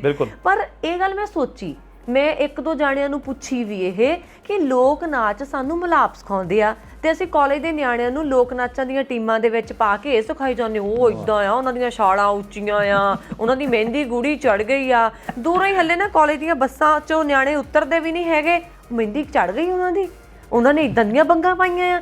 ਅਸੀਂ ਇਹ ਦੇਖਣ ਲੱਗ ਪਏ ਉਹਨਾਂ ਨੇ ਕੀ ਕੀਤਾ ਆ। 2 ਮਹੀਨਿਆਂ ਦੀ ਮਿਹਨਤ ਅਸੀਂ 1 ਮਿੰਟ 'ਚ ਦੂਸਰੀ ਟੀਮ ਨੂੰ ਦੇਖ ਕੇ ਆਪਣੀ ਕਿੱਧਰ ਨੂੰ ਸੋਚ ਲੈ ਜਾਂਦੇ ਆ। ਇਹ ਬੱਚਿਆਂ ਤੇ ਮਾਨਸਿਕ ਤੌਰ ਤੇ ਕਿੰਨਾ ਕੁ ਅਸਰ ਪਾਉਂਦਾ? ਬਿਲਕੁਲ ਪਾਉਂਦਾ, ਮਾੜਾ ਹੀ ਪਾਉਂਦਾ। ਮੇਰੀ ਕੋਸ਼ਿਸ਼ ਇਹ ਹੁੰਦੀ ਹੈ ਕਿ ਜੇਕਰ ਤੁਸੀਂ ਟੀਮ ਦੇ ਨਾਲ ਥੱਲੇ ਖੜੇ ਆ, ਦੂਜੀ ਟੀਮ ਉੱਤੋਂ ਨੱਚ ਕੇ ਥੱਲੇ ਉਤਰੀ ਹੈ, ਤੁਸੀਂ ਉਹਨਾਂ ਨੂੰ ਬੈਸਟ ਵਿਸ਼ੇਸ ਦੇਣੇ ਕਿ ਬਹੁਤ ਸੋਹਣਾ ਬੱਕਾ ਵੀ, ਬਹੁਤ ਸੋਹਣਾ ਨੱਚੇ ਤੁਸੀਂ। ਜੋ ਤੁਸੀਂ ਉਤਰਦੇ ਪਏ ਹੋ, ਦੂਜੀ ਟੀਮ ਚੜੇਗੀ ਤੇ ਉਹਨੂੰ ਤੁਸੀਂ ਆਲ ਦੀ ਬੈਸਟ ਜ਼ਰੂਰ ਕਹਿਣਾ, ਭਾਵੇਂ ਜਿਹੜਾ ਮਰਜ਼ੀ ਕਾਲਜ ਹੋਵੇ, ਭਾਵੇਂ ਸਾਨੂੰ ਜਾਣਦਾ ਨਹੀਂ ਜਾਣਦਾ, ਕੋਈ ਚੱਕਰ ਨਹੀਂ, ਪਰ ਬੀਇੰਗ ਅ ਆਰਟਿਸਟ ਤੁਸੀਂ ਉਸ ਬੰਦੇ ਉੱਤੇ ਚੰਗੀ ਛਾਪ ਛੱਡ ਕੇ ਜਾਓ। ਹੁਣ ਮੇਰੇ ਜਿਹੜੇ ਛੋਟੇ ਵੀਰ ਨੇ, ਜਿੱਦਾਂ ਮੈਂ ਪਹਿਲਾਂ ਵੀ ਗੱਲ ਕੀਤੀ ਹੈ, ਰਾਜਨ ਔਜਲਾ ਆ, ਮੁੰਡਾ ਬਲਦੀਪ ਆ, ਦਵਿੰਦਰ ਮਾਨ ਹੈ, ਜੋ ਇਸ ਵੇਲੇ ਵੱਖਰੀ ਥਾਂ ਤੇ ਕੰਮ ਕਰਦੇ ਪਏ ਨੇ, ਗੁਰਪ੍ਰੀਤ ਵਿਰਕ ਆ, ਇਹ ਮੇਰੇ ਕੋਲੋਂ ਸਿੱਖੇ ਨੇ, ਠੀਕ ਹੈ ਜੀ। ਪਰ ਦੂਜੇ ਕਾਲਜ ਵਿੱਚ ਇਹਨਾਂ ਨੇ ਤਿਆਰੀਆਂ ਵੀ ਕਰਾਈਆਂ, ਪਰ ਕਦੀ ਇਹ ਚੀਜ਼ ਨਹੀਂ ਇਹਨਾਂ ਦੇ ਦਿਲ ਵਿੱਚ ਆਈ ਕਿ ਹਾਂਜੀ ਕਿ ਭਾਜੀ ਉਧਰ ਨੇ ਜਾਂ ਸਾਡੇ ਵੱਲ ਨਹੀਂ ਗਏ, ਤੇ ਨਾ ਹੀ ਉਹਨਾਂ ਨੇ ਇਹ ਚੀਜ਼ ਆਪਣੇ ਬੱਚਿਆਂ ਨੂੰ ਕਦੀ ਸਿਖਾਈ। Very nice. ਕਿਉਂਕਿ ਲੈ ਦੇ ਕੇ ਇਹੀ ਹੈ ਕਿ ਆਪਣਾ ਜਿਹੜਾ ਮਕਸਦ ਹੈ ਕਿ ਭੰਗੜਾ ਪ੍ਰਮੋਟ ਹੋਵੇ, ਪੰਜਾਬੀ ਲੋਕ ਨਾਚ ਜਿਹੜੇ ਆ ਉਹ ਪ੍ਰਮੋਟ ਹੋਣ, ਨਾ ਕਿ ਮੈਂ ਕਹਾਂ ਕਿ ਹਾਂਜੀ ਕਿ ਜਿਵੇਂ ਕਿ ਨੀਤੀ ਰਾਜ ਆ ਗਿਆ ਟੀਮ ਲੈ ਕੇ ਤੇ ਟੀਮ ਜਿੱਤ ਜਾਏਗੀ। ਨਹੀਂ, ਮੈਂ ਕਹਾਂ ਨਾ ਟੀਮ ਜਿਤਾਉਣ ਵਾਲਾ। ਬੱਚੇ ਵਧੀਆ ਨੱਚਦੇ ਨੇ, ਬੱਚੇ ਨੱਚਦੇ ਵਧੀਆ ਨੇ, ਜੱਚਦੇ ਨੇ ਜੱਜਾਂ ਨੂੰ, ਟੀਮ ਜਿੱਤਦੀ ਆ ਵਾਹਿਗੁਰੂ ਦੀ ਮਿਹਰ ਕਰਕੇ। ਕਿਉਂਕਿ ਰੱਬ ਤੋਂ ਪਹਿਲਾਂ ਮੇਰੇ ਮੁੰਡੇ ਅੱਜ ਦੀ ਤਰੀਕ 'ਚ ਵੀ ਵਾਰਮ ਅਪ ਹੋਣ ਤੋਂ ਪਹਿਲਾਂ ਸਟੇਜ ਦੇ ਉੱਤੇ ਸਾਰੇ ਸਮਾਨ ਦੇ ਨਾਲ, ਸਾਰੇ ਆਪਣੇ ਪ੍ਰੋਪਸ ਦੇ ਨਾਲ ਵਾਹਿਗੁਰੂ ਨੂੰ ਯਾਦ ਕਰਕੇ, ਅਰਦਾਸ ਕਰਕੇ ਫਿਰ ਸ਼ੁਰੂ ਹੁੰਦੇ ਨੇ, ਤਾਂ ਕਿ ਸਾਨੂੰ ਜਿਹੜੀ ਚੀਜ਼ ਅਸੀਂ ਸਿੱਖਣ ਲੱਗੇ ਹਾਂ, ਜਿਹੜੀ ਚੀਜ਼ ਅਸੀਂ ਸਿਖਾਉਣ ਲੱਗੇ ਹਾਂ, ਸਾਡਾ ਸਰੀਰ ਉਹ 'ਚ ਕੰਮ ਆਉਣਾ ਹੈ, ਸਾਡਾ ਮਾਨਸਿਕ ਬੁੱਧੀ ਉਹ 'ਚ ਕੰਮ ਆਉਣੀ ਹੈ, ਉਹ ਸਾਰੀ ਸਾਨੂੰ ਰੱਬਾ ਤੂੰ ਪੋਜ਼ਿਟਿਵ ਐਨਰਜੀ ਦੇ ਕਿ ਅਸੀਂ ਜਿਹੜੇ ਕੰਮ ਲਈ ਤੁਰੇ ਹਾਂ ਸਾਡਾ ਸਾਰਥਕ ਹੋਵੇ। ਬਹੁਤ ਜ਼ਰੂਰੀ ਹੈ। ਜੇ ਅਸੀਂ ਦਿਲ 'ਚ ਹੀ ਦਵੇਸ਼ ਭਾਵੇਂ ਭਰੀ ਜਾਣਾ ਕਿ ਉਹ ਆ ਗਏ ਆਪਾਂ ਚੱਕ ਦਿਆਂਗੇ, ਉਹ ਆ ਗਿਆ ਆਪਾਂ ਕਰ ਦਾਂਗੇ, ਤੇ ਉਹ ਉਦੋਂ ਵਾਹਿਗੁਰੂ ਨੇ ਵੀ ਨਹੀਂ ਖੜਨਾ ਨਾਲ, ਕਿਉਂਕਿ ਤੁਹਾਡਾ ਮਨੋਰਥ ਨਹੀਂ ਸਹੀ ਹੈਗਾ। ਬਿਲਕੁਲ, ਤੁਹਾਡਾ ਮਨੋਰਥ ਸਹੀ ਹੋਣਾ ਬਹੁਤ ਜ਼ਰੂਰੀ ਹੈ। ਬਿਲਕੁਲ ਸਹੀ ਗੱਲ ਹੈ। ਰਾਜਨੀਤੀ ਦਾ ਤੇ ਲੋਕ ਨਾਚਾਂ ਦਾ ਆਪਸ 'ਚ ਕੋਈ ਸੰਬੰਧ ਨਹੀਂ, ਖਾਸ ਤੌਰ ਤੇ ਜਦੋਂ ਅਸੀਂ ਆਪਣੇ ਬੱਚਿਆਂ ਦੇ ਵਿੱਚ, ਜਿਨ੍ਹਾਂ ਨੂੰ ਅਸੀਂ ਲੋਕ ਨਾਚ ਸਿਖਾ ਰਹੇ ਹਾਂ, ਸਕੂਲਾਂ ਕਾਲਜਾਂ ਵਾਲਿਆਂ ਨੂੰ ਦਿਮਾਗ 'ਚ ਦੂਸਰੀਆਂ ਟੀਮਾਂ ਦੇ ਪ੍ਰਤੀ ਗਲਤ ਚੀਜ਼ਾਂ ਭਰਨ ਲੱਗਦੇ ਆ। ਇਹ ਚੀਜ਼ ਸਿੱਖਣ ਵਾਲੀ ਹੈਗੀ ਆ, ਸਿੱਖਦਾ ਬੰਦਾ ਹਨਾ ਸਾਰੀ ਉਮਰ ਹੀ ਆ। ਤੇ ਤੁਸੀਂ ਤਾਂ ਮਤਲਬ ਮੈਨੂੰ ਪਤਾ, ਮੈਂ ਤੁਹਾਡੇ ਨਾਲ ਪਹਿਲਾਂ ਮੈਨੂੰ ਪਤਾ ਸੀ ਤੁਸੀਂ ਇਹ ਗੱਲ ਕਹਿਣ ਵਾਲੇ ਹੋ। ਮੈਂ ਸਿੱਖਦਾ ਹੀ ਪਿਆ। ਤੁਸੀਂ ਤਾਂ ਮਤਲਬ ਕਿ ਹਨਾ, ਮਤਲਬ ਉੱਦਾਂ ਤੁਹਾਡੇ ਉਸਤਾਦ ਜਿਹੜੇ ਆ ਉਹਨਾਂ ਬਾਰੇ ਮੈਂ ਖੁੱਲ੍ਹ ਕੇ ਜ਼ਰੂਰ ਜਾਣਨਾ ਚਾਹੂੰਗੀ। ਮਤਲਬ ਤੁਹਾਡਾ ਕਿੱਦਾਂ ਦਿਲ ਕੀਤਾ ਕਿ ਤੁਸੀਂ ਭੰਗੜਾ ਪਾਓ, ਹਨਾ, ਭੰਗੜਾ ਤੁਹਾਨੂੰ ਆਉਂਦਾ ਹੋਵੇ। ਮੈਨੂੰ ਜਿੱਥੋਂ ਕੁ ਲੱਗਦਾ ਕਾਲਜ 'ਚ ਅਨਾਊਂਸਮੈਂਟ ਹੁੰਦੀ ਆ ਕਿ ਭੰਗੜੇ ਦੀ ਟੀਮ ਸਿਲੈਕਟ ਹੋਣੀ ਆ, ਜਿਹਨੇ ਆਡੀਸ਼ਨ ਦੇਣੇ ਆ ਜਾਓ। ਅਸੀਂ ਦੌੜੇ ਹੀ ਜਾਂਦੇ ਆਡੀਟੋਰੀਅਮ ਵੱਲ, ਭੰਗੜਾ ਸਿੱਖ ਲਿਆ, ਦਿਲ ਕੀਤਾ, ਫਿਰ ਇਹ ਕਹਿਣਾ ਕਿ ਹੁਣ ਮੈਂ ਸਿਖਾਊਂਗਾ ਵੀ। ਇਹ ਸਾਰਾ ਮੈਨੂੰ ਸਮਝਾਓ ਅੱਜ। ਠੀਕ ਹੈ ਜੀ, ਮੈਂ ਸ਼ੁਰੂ ਕਰਦਾ ਹਾਂ ਕਿ ਇਹ ਚੇਟਕ ਮੈਨੂੰ ਇਹਦੇ ਬਾਰੇ ਜਿਹੜਾ ਸੀ ਮੇਰੇ ਵਿੱਚ ਮੇਰੇ ਫਾਦਰ ਸਾਹਿਬ ਸਰਦਾਰ ਭੁਪਿੰਦਰ ਸਿੰਘ ਹੋਰੀ, ਜਿਹੜੇ ਕਿ ਆਪ 60s 70s ਦੇ ਵਿੱਚ ਜਿਹੜੇ ਪੰਜਾਬ ਯੂਨੀਵਰਸਿਟੀ ਵੱਲੋਂ ਲਿਟਰੇਰੀ ਆਈਟਮਸ ਦੇ ਔਰ ਫੋਕ ਡਾਂਸ ਦੇ ਨਾਲ ਜੁੜੇ ਰਹੇ ਨੇ। ਬਾਬਾ ਖੁਸ਼ਵੰਤ ਜੀ, ਰਮੇਸ਼ ਜੀ, ਜਿਹੜੇ ਕਿ ਕਸ਼ਮੀਰ ਦੀ ਕਲੀ 'ਚ ਜਿਹੜਾ ਇੱਕ ਗਾਣਾ ਹੈ ਉਹ 'ਚ ਪਰਫਾਰਮ ਕਰਦੇ ਪਏ। ਜਿਹੜੀ ਪੰਜਾਬ ਦੀ ਪੁਰਾਣੀ ਟੀਮ ਹੁੰਦੀ ਸੀਗੀ, ਜਦੋਂ ਮਹਾਰਾਜਾ ਯਾਦਵਿੰਦਰ ਸਿੰਘ ਹੋਰੀ ਉਹਨੂੰ ਫਰਾਂਸ ਕਰਦੇ ਹੁੰਦੇ, ਪੈਪਸੂ ਨੇ ਜਦੋਂ ਭੰਗੜੇ ਨੂੰ ਪ੍ਰਮੋਟ ਕੀਤਾ, ਉਹ ਜਿਹੜੇ ਉਹ ਸਾਰੇ ਉਹਨਾਂ ਦੇ ਮਿੱਤਰ ਸੀਗੇ ਉਹਨਾਂ ਜੀ, ਤੇ ਉਹਨਾਂ ਨੂੰ ਮੇਰਾ ਭੰਗੜੇ ਵੱਲ ਬਿਲਕੁਲ ਝੁਕਾਅ ਨਹੀਂ ਸੀ। ਠੀਕ ਹੈ ਜੀ। ਤੇ ਹੌਲੀ ਹੌਲੀ ਜਿਵੇਂ ਕਹੋ ਕਿ ਖੂਨ ਦੇ ਵਿੱਚ ਹੈਗਾ ਕੁਝ ਤੇ ਆਉਣ ਲੱਗ ਪੈਂਦਾ ਹੈ ਸਾਹਮਣੇ, ਤੇ ਉਹ ਫਿਰ ਮੈਂ ਡੀਏਵੀ ਕਾਲਜ ਦੇ ਟ੍ਰਾਇਲਸ ਦਿੱਤੇ। ਡੀਏਵੀ ਕਾਲਜ ਟ੍ਰਾਇਲਾਂ ਵਿੱਚ ਮੈਂ ਸਿਲੈਕਟ ਹੋਇਆ। ਡੀਏਵੀ ਕਾਲਜ ਦੇ ਜੋ ਟ੍ਰਾਇਲ ਦੇ ਸਿਲੈਕਟ ਹੋਇਆ ਯੂਥ ਵਿੱਚ, ਪਹਿਲੇ ਸਾਲ ਮੈਂ ਸਪੇਅਰ ਰਿਹਾ ਹਾਂ। ਨੈਕਸਟ ਈਅਰ ਮੈਨੂੰ 99 ਦੇ ਵਿੱਚ ਜੋ ਪਰਫਾਰਮ ਕਰਨ ਦਾ ਮੌਕਾ ਮਿਲਦਾ ਹੈ। ਅੱਜ ਦੇ ਕੋਚ ਕਦੇ ਸਪੇਅਰ ਵੀ ਰਹੇ? ਮੈਂ ਇੱਥੇ ਵੀ ਜੇ ਹੁਣੇ ਕਹੋ ਤਾਂ ਮੈਂ ਹੁਣੇ, ਕਿਉਂਕਿ ਸਪੇਅਰ ਰਹਿਣਾ ਬਹੁਤ ਜ਼ਰੂਰੀ ਹੈ। ਦੋ ਚੀਜ਼ਾਂ ਮੈਨੂੰ ਲੱਗਦਾ ਹੈ ਕਿ ਸਪੇਅਰ ਰਹਿ ਕੇ ਤੁਸੀਂ ਤੁਹਾਡੇ ਵਿੱਚ ਜ਼ਿਆਦਾ ਵਧੀਆ ਤਰੀਕੇ ਨਾਲ ਆਉਂਦੇ। ਇੱਕ ਤਾਂ ਸਭ ਤੋਂ ਪਹਿਲਾਂ ਕਿ ਤੁਹਾਨੂੰ ਜਿਹੜੇ 8 ਬੱਚੇ ਉੱਤੇ ਨੱਚਦੇ ਪਏ ਉਹ ਸਾਰਿਆਂ ਦੀਆਂ ਜਗ੍ਹਾ ਚੇਤੇ ਹੁੰਦੀਆਂ ਨੇ, ਕਿਉਂਕਿ ਤੁਸੀਂ ਜਦੋਂ ਪਰਫਾਰਮ ਕਰਦੇ ਹੋ ਆਪਣੇ ਆਪ ਵਿੱਚ ਨੱਚਦੇ ਹੋ, ਜਦੋਂ ਤੁਸੀਂ ਆਪਣੇ ਜਿਹੜੀ ਤੁਹਾਡੀ ਪਲੇਸ ਆ ਤੁਸੀਂ ਉਹਨੂੰ ਕਿੱਦਾਂ ਮੈਂ ਜਸਟੀਫਾਈ ਕਰਨਾ, ਮੈਂ ਉੱਤੇ ਤੁਸੀਂ ਧਿਆਨ ਦਿੰਦੇ ਹੋ। ਜਿਹੜਾ ਬੱਚਾ ਥੱਲੇ ਸਪੇਅਰ ਆ ਉਹ ਅੱਠਾਂ ਨੂੰ ਅਬਜ਼ਰਵ ਕਰਦਾ ਹੈਗਾ ਵਾ, ਉੱਥੋਂ ਜਿਹੜੀ ਚੀਜ਼ ਉਹ ਸਿੱਖਦੇ ਨੇ ਉਹਨੂੰ ਅਬਜ਼ਰਵ ਕਰਦਾ ਫਿਰ, ਤੇ ਉਹ ਚੀਜ਼ਾਂ ਜਿਹੜੀਆਂ ਨੇ ਉਹ ਉਹਦੇ ਵਾਸਤੇ ਫਾਇਦੇਮੰਦ ਨੇ। ਠੀਕ ਹੈ ਜੀ। ਉਹ ਓਨੀ ਹੀ ਮਿਹਨਤ ਕਰਦਾ, ਉਹ ਓਨੀ ਟੇਕ ਕੇਅਰ ਕਰਦਾ ਟੀਮ ਦੇ ਬੈਕ ਐਂਡ ਦੇ ਉੱਤੇ ਕਿ ਹਾਂ ਵੀ ਟੀਮ ਨੂੰ ਕਿਹੜੀ ਚੀਜ਼ ਦੀ ਲੋੜ ਹੈ, ਔਰ ਉਤੋਂ ਵੀ ਜਿਹੜੀ ਵੱਡੀ ਚੀਜ਼ ਹੈ ਉਹਦੇ ਵਿੱਚ ਹਲੀਮੀ ਰਹਿੰਦੀ ਹੈਗੀ ਹੈ। ਉਹਦਾ ਟਾਰਗੇਟ ਭਾਵੇਂ ਸਟੇਜ ਦੇ ਉੱਤੇ ਜਾਣਾ ਆ, ਪਰ ਉਹਦੇ ਵਿੱਚ ਇਹ ਹਲੀਮੀ ਰਹਿੰਦੀ ਹੈ ਕਿ ਹਾਂ ਵੀ ਮੈਂ ਕਿਸੇ ਨੂੰ ਪਾਣੀ ਪਿਆਉਣ ਲੱਗਿਆ ਜਾਂ ਖੁੰਡੇ ਚੱਕਣ ਲੱਗਿਆ ਜਾਂ ਵਰਦੀਆਂ ਇਕੱਠੀਆਂ ਕਰਨ ਲੱਗਿਆ, ਕਿ ਉਹਨੂੰ ਇਹ ਨਹੀਂ ਸੋਚੇਗਾ ਉਹ ਕਿ ਹਾਂ ਵੀ ਮੈਂ ਬਹੁਤ ਵੱਡੀ ਸ਼ੈ ਆ ਕਿ ਮੈਂ ਆਉਂਦਾ ਹੀ ਡਾਂਸਰ ਬਣ ਗਿਆ, ਨਹੀਂ, ਐ ਨਹੀਂ ਹੁੰਦਾ। ਅੱਛਾ, ਫਿਰ ਤੁਸੀਂ ਸਪੇਅਰ ਰਹਿਣ ਤੋਂ ਬਾਅਦ ਉਦੋਂ ਸਾਡੇ ਇੰਚਾਰਜ ਪ੍ਰੋਫੈਸਰ ਪ੍ਰਵੀਨ ਸ਼ਰਮਾ ਹੋਰੀ ਹੁੰਦੇ ਸੀਗੇ ਡੀਏਵੀ ਕਾਲਜ ਜਲੰਧਰ ਦੇ, ਤੇ ਉਸ ਤੋਂ ਬਾਅਦ ਪ੍ਰੋਫੈਸਰ ਸੁਖਦੇਵ ਸਿੰਘ ਰੰਧਾਵਾ ਮੇਰੇ ਵੱਡੇ ਵੀਰ ਨੇ ਉਹ ਵੀ, ਤੇ ਉਹ ਇੰਚਾਰਜ ਆਏ, ਉਹਨਾਂ ਦੇ ਨਾਲ ਟੀਮ ਜਿਹੜੀ ਆ ਅੱਗੇ ਵਧਦੀ ਰਹੀ। In meantime department of tourism culture new Delhi ਨੇ ਇੱਕ ਪ੍ਰੋਗਰਾਮ ਸ਼ੁਰੂ ਕੀਤਾ ਕਿ ਲੋਕ ਨਾਚਾਂ ਉੱਤੇ ਸਕਾਲਰਸ਼ਿਪ ਦੇਣ ਦਾ, ਕਿ ਜਿਹੜੇ ਬੰਦੇ ਪਰਫਾਰਮ ਕਰਦੇ ਪਏ ਨੇ ਸਕਾਲਰਸ਼ਿਪ ਦਾ ਜੀ ਅਪਲਾਈ ਕੀਤਾ। ਮੇਰੇ ਫਾਦਰ ਸਾਹਿਬ ਨੇ ਕਿਹਾ ਹਾਂ ਵੀ ਤੂੰ ਟਰਾਈ ਕਰਨਾ ਇਹਦੇ ਵਾਸਤੇ, ਤੇ ਵਾਹਿਗੁਰੂ ਦੀ ਮਿਹਰ ਸਦਕਾ ਆਪਾਂ ਨੂੰ ਉਹ ਸਕਾਲਰਸ਼ਿਪ ਮਿਲ ਗਈ। ਉਸ ਸਕਾਲਰਸ਼ਿਪ ਦੇ ਵਿੱਚ ਇਹ ਸੀ ਕਿ ਤੁਸੀਂ ਆਪਣੇ ਏਰੀਆ ਦੇ ਕਿਸੇ ਪ੍ਰੋਮੀਨੈਂਟ ਪਰਸਨ ਜਿਹੜਾ ਕਿ ਲੋਕ ਨਾਚਾਂ ਨਾਲ ਜੁੜਿਆ ਹੋਵੇ, ਉਹਦੇ ਕੋਲ ਕੰਸੈਂਟ ਲੈ ਕੇ ਉਹ ਸਾਨੂੰ ਭੇਜੋ ਕਿ ਉਹ ਤੁਹਾਨੂੰ ਕੁਛ ਨਾ ਕੁਛ ਇਹਦੇ ਬਾਰੇ ਦੱਸੇਗਾ ਜੀ। ਮੇਰੇ ਸੀਨੀਅਰ ਸੀ, ਮੇਰੇ ਨਾਲ ਪਰਫਾਰਮਿੰਗ ਵੀ ਕਰਦੇ ਰਹੇ, ਜਲੰਧਰ ਸ਼ਹਿਰ ਤੋਂ ਹੀ ਮਨਪ੍ਰੀਤ ਸਿੰਘ, ਉਹਨਾਂ ਦੇ ਡਾਕਟਰ ਇੰਦਰਜੀਤ ਸਿੰਘ ਹੋਰੀ ਚਾਚਾ ਜੀ ਲੱਗਦੇ ਸੀ ਜੀ। ਮੈਂ ਉਹਦੇ ਨਾਲ ਗੱਲ ਕੀਤੀ ਸੰਨੀ ਨਾਲ, ਕਿ ਉਹਦਾ ਨਾਮ ਘਰ ਦਾ ਨਾਂ ਸਨੀ ਸੀ, ਕਿ ਸਨੀ ਮੇਰੀ ਇੱਦਾਂ ਕਰਕੇ, ਉਹ ਕਹਿੰਦਾ ਕੋਈ ਚੱਕਰ ਨਹੀਂ ਆਪਾਂ ਚਾਚਾ ਜੀ ਕੋਲ ਚੱਲ ਚੱਲਾਂਗੇ। ਤੇ ਮੈਨੂੰ ਚੇਤੇ ਆ ਅਸੀਂ ਐਤਵਾਰ ਦਾ ਦਿਨ ਸੀ, ਅਸੀਂ ਦੋਵੇਂ ਜਣੇ ਅਸੀਂ, ਤੇ ਸਰ ਨੂੰ ਬੜੀ ਵਧੀਆ ਆਦਤ ਹੁੰਦੀ ਸੀ ਕਿ ਹਾਂਜੀ ਸਵੇਰੇ ਸੈਰ ਕਰਨੀ, ਤੇ ਉਹ ਬਾਹਰ ਆਪਣੇ ਬਰਾਂਡੇ 'ਚ ਹੀ ਬੈਠੇ ਹੋਏ, ਤੇ ਬੈਠੇ ਤੇ ਜਾ ਕੇ ਉਹਨਾਂ ਆਪਣੀ ਵਾਈਫ ਨੂੰ ਕਿਹਾ ਵੀ ਮੁੰਡੇ ਆਏ ਤੇ ਇਹਨਾਂ ਵਾਸਤੇ ਨਿੰਬੂ ਪਾਣੀ ਲੈ ਕੇ ਆਓ ਨਾ, ਸ਼ਿਕੰਜਵੀ ਅਸੀਂ ਪੀਤੀ ਉਹਨਾਂ ਕੋਲ, ਤੇ ਉਹਨਾਂ ਨੇ ਮੈਨੂੰ ਕੰਸੈਂਟ ਦੇ ਦਿੱਤੀ ਕਿ ਹਾਂ ਵੀ ਤੂੰ ਆ ਜਾਇਆ ਕਰ ਮੇਰੇ ਕੋਲ, ਤੇ ਜੋ ਤੂੰ ਜਾਣਨਾ ਚਾਹੁੰਦਾ, ਜੋ ਤੂੰ ਪੁੱਛਣਾ ਚਾਹੁੰਦਾ, ਤੇ ਤੂੰ ਮੇਰੇ ਤੋਂ ਪੁੱਛਦਾ ਰਿਹਾ ਕਰ। ਬਸ ਉਹ ਪਿਆਰ ਫਿਰ ਹੌਲੀ ਹੌਲੀ ਵੱਧਦਾ ਰਿਹਾ। ਉਹਨਾਂ ਨੇ ਮੈਨੂੰ ਜੋ ਮੈਂ ਜਿੱਦਾਂ ਦੀ ਮੇਰੇ ਦਿਮਾਗ 'ਚ ਕੋਈ ਕਨਫਿਊਜ਼ਨ ਹੋਣੀ, ਕਿਉਂਕਿ ਉਹ ਗੋਲਡ ਮੈਡਲਿਸਟ ਸੀਗੇ ਆਪਣੀ ਫੀਲਡ ਦੇ ਵਿੱਚ, ਠੀਕ ਹੈ ਜੀ, ਤੇ ਉੱਤੋਂ ਭੰਗੜੇ ਵਾਲੇ ਸੀਗੇ, ਐਕੈਡੈਮਿਕ ਵੀ ਔਰ ਉਹਦਾ ਆਪਣਾ ਕਲਚਰਲ ਦੋਵੇਂ ਆਸਪੈਕਟ ਉਹਨਾਂ ਕੋਲ ਆ ਗਏ। ਤੇ ਜੇਕਰ ਮੈਨੂੰ ਕਿਤੇ ਪੜ੍ਹਾਈ ਦੇ ਵਿੱਚ ਵੀ ਕਿਤੇ ਕੋਈ ਹੈਲਪ ਦੀ ਲੋੜ ਪੈਣੀ ਕਿ ਸਰ ਕਿੱਦਾਂ ਕੀਤਾ ਜਾਵੇ, ਤੇ ਉਹ ਚੀਜ਼ ਵੀ ਉਹਨਾਂ ਨੇ ਫਿਰ ਮੈਨੂੰ ਗਾਈਡ ਕਰਨੀ, ਕਿਉਂਕਿ ਮੈਂ ਜਦੋਂ ਪੜ੍ਹਦਾ ਸੀ ਉਦੋਂ ਉਹਨਾਂ ਕੋਲ ਸੀਗਾ, ਜਦੋਂ ਮੈਂ ਗਿਆ ਤੇ ਮੈਂ BA 'ਚ ਫਿਰ ਮੈਂ MA ਪੰਜਾਬੀ ਕੀਤੀ। ਉਹਨਾਂ ਨੇ ਮੈਨੂੰ ਕਿਹਾ, ਕਹਿੰਦੇ ਵੀ ਪੜ੍ਹਾਈ ਕਦੀ ਨੁਕਸਾਨ ਨਹੀਂ ਦਿੰਦੀ, ਤੇ ਤੂੰ ਜੇ ਹੋਰ ਪੜ੍ਹਨਾ ਤੂੰ ਹੋਰ ਪੜ੍ਹ। ਤੇ ਮੈਂ ਫਿਰ MSc ਮਾਸ ਕਮਿਊਨੀਕੇਸ਼ਨ ਜਿਹੜੀ ਆ ਫਿਰ ਮੈਂ ਉਹ ਕੀਤੀ ਉਹਨਾਂ ਦੇ ਕਹਿਣ ਤੇ। ਵਾਹ, ਬਹੁਤ। ਮੈਂ ਅੱਜ ਵੀ ਆਪਣੇ ਜਿੰਨੇ ਮੇਰੇ ਛੋਟੇ ਵੀਰ ਨੇ ਉਹਨਾਂ ਨੂੰ ਇਹੀ ਕਹਿਣਾ ਹੁੰਦਾ ਵਾ ਕਿ ਪੜ੍ਹੋ ਜ਼ਰੂਰ, ਪੜ੍ਹਾਈ ਕਿਤੇ ਨੁਕਸਾਨ ਨਹੀਂ ਦਿੰਦੀ। ਮੈਨੂੰ ਮੇਰੇ ਉਸਤਾਦ ਨੇ ਗੱਲ ਕਹੀ ਸੀ, ਤੇ ਆਪਾਂ ਜੇ ਅੱਜ ਕਿਸੇ ਜਗ੍ਹਾ ਤੇ ਬੈਠੇ ਆ ਜਾਂ ਕਿਸੇ ਦੀ ਹੈਲਪ ਕਰਨ ਜੋਗੇ ਹੈਗੇ ਆ, ਤੇ ਸਿਰਫ ਇਸ ਕਰਕੇ ਆ ਕਿ ਆਪਣੇ ਕੋਲ ਕੁਆਲੀਫਿਕੇਸ਼ਨ ਹੈਗੀ ਸੀ। ਫਿਰ ਉਹਨਾਂ ਨੇ ਮੈਨੂੰ ਜਿਹੜਾ ਆ ਪ੍ਰੋਫੈਸਰ ਸੁਖਦੇਵ ਸਿੰਘ ਰੰਧਾਵਾ ਹੋਰਾਂ ਨੇ ਮੈਨੂੰ, ਜੋ ਮੈਂ DAV ਕਾਲਜ ਤੋਂ ਪਾਸ ਆਊਟ ਹੋ ਗਿਆ, ਤੇ ਉਹਨਾਂ ਨੇ ਕਿਹਾ ਵੀ ਤੂੰ ਆਇਆ ਕਰ ਤੇ ਇਹਨਾਂ ਨੂੰ ਕੁਝ ਨਾ ਕੁਝ ਦੱਸਿਆ ਕਰ। ਤੇ ਫਿਰ ਮੈਂ ਗੁਰੂ ਜੀ ਹੋਰਾਂ ਨਾਲ, ਡਾਕਟਰ ਇੰਦਰਜੀਤ ਸਿੰਘ ਹੋਰਾਂ ਨਾਲ ਗੱਲ ਕੀਤੀ, ਕਹਿੰਦੇ ਹਾਂ ਵੀ ਜ਼ਰੂਰ, ਕੋਈ ਜਿਹੜੀ ਗੱਲ ਆਪਾਂ ਸ਼ੁਰੂ ਤੋਂ ਕਰਦੇ ਪਏ ਕਿ ਆਪਾਂ ਭੰਗੜਾ ਪ੍ਰਮੋਟ ਕਰੀਏ, ਭੰਗੜੇ ਬਾਰੇ ਲੋਕਾਂ ਨੂੰ ਦੱਸੀਏ, ਤਾਂ ਕਿ ਲੋਕੀ ਇਹੀ ਨਾ ਸੋਚੀ ਜਾਣ ਕਿ ਭੰਗੜਾ ਜਿਹੜਾ ਉਹ ਅਮਲੀਆਂ ਦਾ ਡਾਂਸ ਹੈ, ਭੰਗੜਾ ਜਿਹੜਾ ਉਹ ਨਸ਼ਈਆਂ ਦਾ ਡਾਂਸ ਹੈ, ਸ਼ਰਾਬ ਪੀ ਕੇ ਨੱਚਿਆ ਜਾਂਦਾ ਹੈ, ਕਿ ਜਾਂ ਸਿਰਫ ਜਿਹੜਾ ਵਿਆਹਾਂ ਤੇ ਪਈ ਜਾਂਦਾ ਵਾ DJ ਵਾਲੇ ਨੱਚਦੇ ਪਏ ਨੇ, ਕਿ ਉਹੀ ਭੰਗੜਾ। ਭੰਗੜੇ ਦਾ ਜਿਹੜਾ ਘਰ ਬੜਾ ਦੂਰ ਆ, ਬੜਾ ਉਹ ਪਵਿੱਤਰ ਆ, ਤੁਸੀਂ ਉਹਨੂੰ ਸਟੇਜ ਨੂੰ ਮੱਥਾ ਟੇਕ ਕੇ ਚੜ੍ਹਦੇ ਹੋ, ਉਹਨੇ ਦਿਨ ਜਿੰਨੇ ਤੁਹਾਡੀ ਰਿਹਰਸਲ ਚੱਲਦੀ ਹੈ ਤੁਸੀਂ ਹਰੇਕ ਚੀਜ਼ ਦਾ ਪਰਹੇਜ਼ ਕਰਦੇ ਹੋ ਖਾਣ ਪੀਣ ਤੋਂ ਕਿ ਹਾਂਜੀ ਅਸੀਂ ਕੀ ਚੀਜ਼ ਖਾਣੀ ਹੈ ਕਿੱਦਾਂ ਦੀ ਤਾਂ ਕਿ ਰਿਹਰਸਲ ਵੇਲੇ ਜ਼ੋਰ ਲਾ ਸਕੀਏ ਸਮੇਂ ਸਿਰ ਪ੍ਰੈਕਟਿਸ ਤੇ ਪਹੁੰਚ ਸਕੀਏ ਆਪਣੇ ਉਸਤਾਦਾਂ ਨੂੰ ਤੁਸੀਂ ਪੂਰੀ ਇੱਜ਼ਤ ਦਿੰਦੇ ਹੋ ਜਿਹੜੇ ਤੁਹਾਡੇ ਸਾਥੀ ਨੇ ਉਹਨਾਂ ਦਾ ਖਿਆਲ ਰੱਖਦੇ ਹੋ ਇਹ ਸਾਰੀਆਂ ਚੀਜ਼ਾਂ ਜਿਹੜੀਆਂ ਨੇ ਇਹ ਫਿਰ ਮੈਨੂੰ ਉਹਨਾਂ ਨੇ ਕਿਹਾ ਤੇ ਆਪਾਂ ਸ਼ੁਰੂ ਹੋਏ। ਬਹੁਤ ਖੂਬ। ਮੈਂ ਨਾ ਟਾਈਮ ਘਟਿਆ ਪਰ ਇੱਕ ਸਵਾਲ ਮੇਰੇ ਦਿਮਾਗ 'ਚ ਬਹੁਤ ਜ਼ਿਆਦਾ ਘੁੰਮਦਾ ਰਹਿੰਦਾ। GNDU ਯਾਨੀ ਕਿ ਗੁਰੂ ਨਾਨਕ ਦੇਵ ਯੂਨੀਵਰਸਿਟੀ ਅੰਮ੍ਰਿਤਸਰ, ਉੱਥੇ ਯੂਥ ਫੈਸਟੀਵਲ ਹੁੰਦੇ ਆ, ਹਰ ਯੂਨੀਵਰਸਿਟੀਜ਼ ਦੇ ਵਿੱਚ ਯੂਥ ਫੈਸਟੀਵਲ ਹੁੰਦੇ ਆ, ਪਰ ਤੁਸੀਂ ਇੱਕ ਅਜਿਹਾ ਲੋਕ ਨਾਚ ਲੈ ਕੇ ਆਉਂਦੇ ਹੋ ਜਿਹੜਾ GNDU ਦੀ ਸਟੇਜ ਤੇ ਪਹਿਲਾਂ ਕਦੇ ਨਹੀਂ ਆਉਂਦਾ। ਮੈਨੂੰ ਵੀ ਤੁਹਾਡੇ ਵੱਲੋਂ ਕਰਵਾਏ ਗਏ ਨਾਚ ਤੋਂ ਬਾਅਦ ਪਤਾ ਲੱਗਦਾ ਕਿ ਇਹ ਵੀ ਕੋਈ ਲੋਕ ਨਾਚ ਹੁੰਦਾ। ਠੀਕ ਹੈ। ਧਮਾਲ ਇਹ ਵੀ ਤੁਸੀਂ ਕਰਵਾਇਆ, ਸਾਰਿਆਂ ਨੂੰ ਇੰਟਰੋਡਿਊਸ, ਡੰਡਾਸ ਵੀ ਕਰਾਇਆ। ਇਹਨਾਂ ਦੀ ਖੋਜ ਕਰਨੀ ਇੰਨੀ ਔਖੀ ਆ, ਥਾਂ ਥਾਂ ਜਾ ਕੇ ਲੱਭਣਾ ਭਾਈ ਉਹ ਲੋਕ ਹੀ ਨਹੀਂ ਹੈਗੇ, ਉਹ ਕਿੱਦਾਂ ਦੇ ਕੱਪੜੇ ਪਾਉਂਦੇ ਸੀ, ਉਹ ਕਿੱਦਾਂ ਆਪਣੀ ਜ਼ਿੰਦਗੀ ਜਿਉਂਦੇ ਸੀ। ਇਹਨਾਂ ਸਾਰੀਆਂ ਚੀਜ਼ਾਂ ਨੂੰ ਕਿੱਦਾਂ ਖੋਜਿਆ, ਕਿੱਦਾਂ ਸਾਹਮਣੇ ਲੈ ਕੇ ਆਏ, ਇਹ ਦੱਸੋ ਹੁਣ ਮੈਨੂੰ। GNDU ਨੇ ਸ਼ੁਰੂ ਕੀਤੇ ਜਨਰਲ ਡਾਂਸਿਸ। ਪਹਿਲਾਂ ਭੰਗੜਾ ਗਿੱਧਾ ਪੈਂਦਾ ਸੀ। ਦੂਜੀ university Punjab university, Punjabi university ਦੇ ਵਿੱਚ ਹੈਰੀਟੇਜ ਫੈਸਟੀਵਲ ਦੇ ਨਾਂ ਤੇ ਜਿਹੜੇ regional dances other than Giddha bhangra ਤੋਂ ਉਹ ਪੈਂਦੇ ਪਏ ਸੀਗੇ, ਚੱਲ ਰਹੇ ਸੀ। GNDU ਸ਼ੁਰੂ ਕਰਦਾ ਕਿ ਜਨਰਲ ਡਾਂਸ ਵਿੱਚ ਕੋਈ ਵੀ ਕੁਝ ਵੀ ਕਰ ਸਕਦਾ। ਤੇ ਪਹਿਲੇ ਸਾਲ ਮੈਂ ਜਦੋਂ ਕਰਵਾਈ ਲੁੱਡੀ ਦੀ ਜਿਹੜੀ ਮੈਂ ਜਾਣਕਾਰੀ ਪ੍ਰਾਪਤ ਕਰਨ ਵਾਸਤੇ ਮੇਰੇ ਵੱਡੇ ਵੀਰ ਨੇ ਹਰਿੰਦਰ ਸਿੰਘ ਹੋਰੀ ਚੰਡੀਗੜ੍ਹ ਤੋਂ ਸਰਦਾਰ ਭਾਗ ਸਿੰਘ ਹੋਰਾਂ ਦੇ ਬੜੇ ਲਾਡਲੇ ਸ਼ਾਗਿਰਦ ਰਹੇ ਨੇ ਉਹਨਾਂ ਨਾਲ ਇਸ ਦੇ ਸੰਬੰਧ ਵਿੱਚ ਉਹਨਾਂ ਨਾਲ ਗੱਲਾਂ ਬਾਤਾਂ ਹੋਈਆਂ ਕਿ ਕਿੱਦਾਂ ਹੋਣੀ ਚਾਹੀਦੀ ਹੈ, ਕਿਵੇਂ ਹੈ।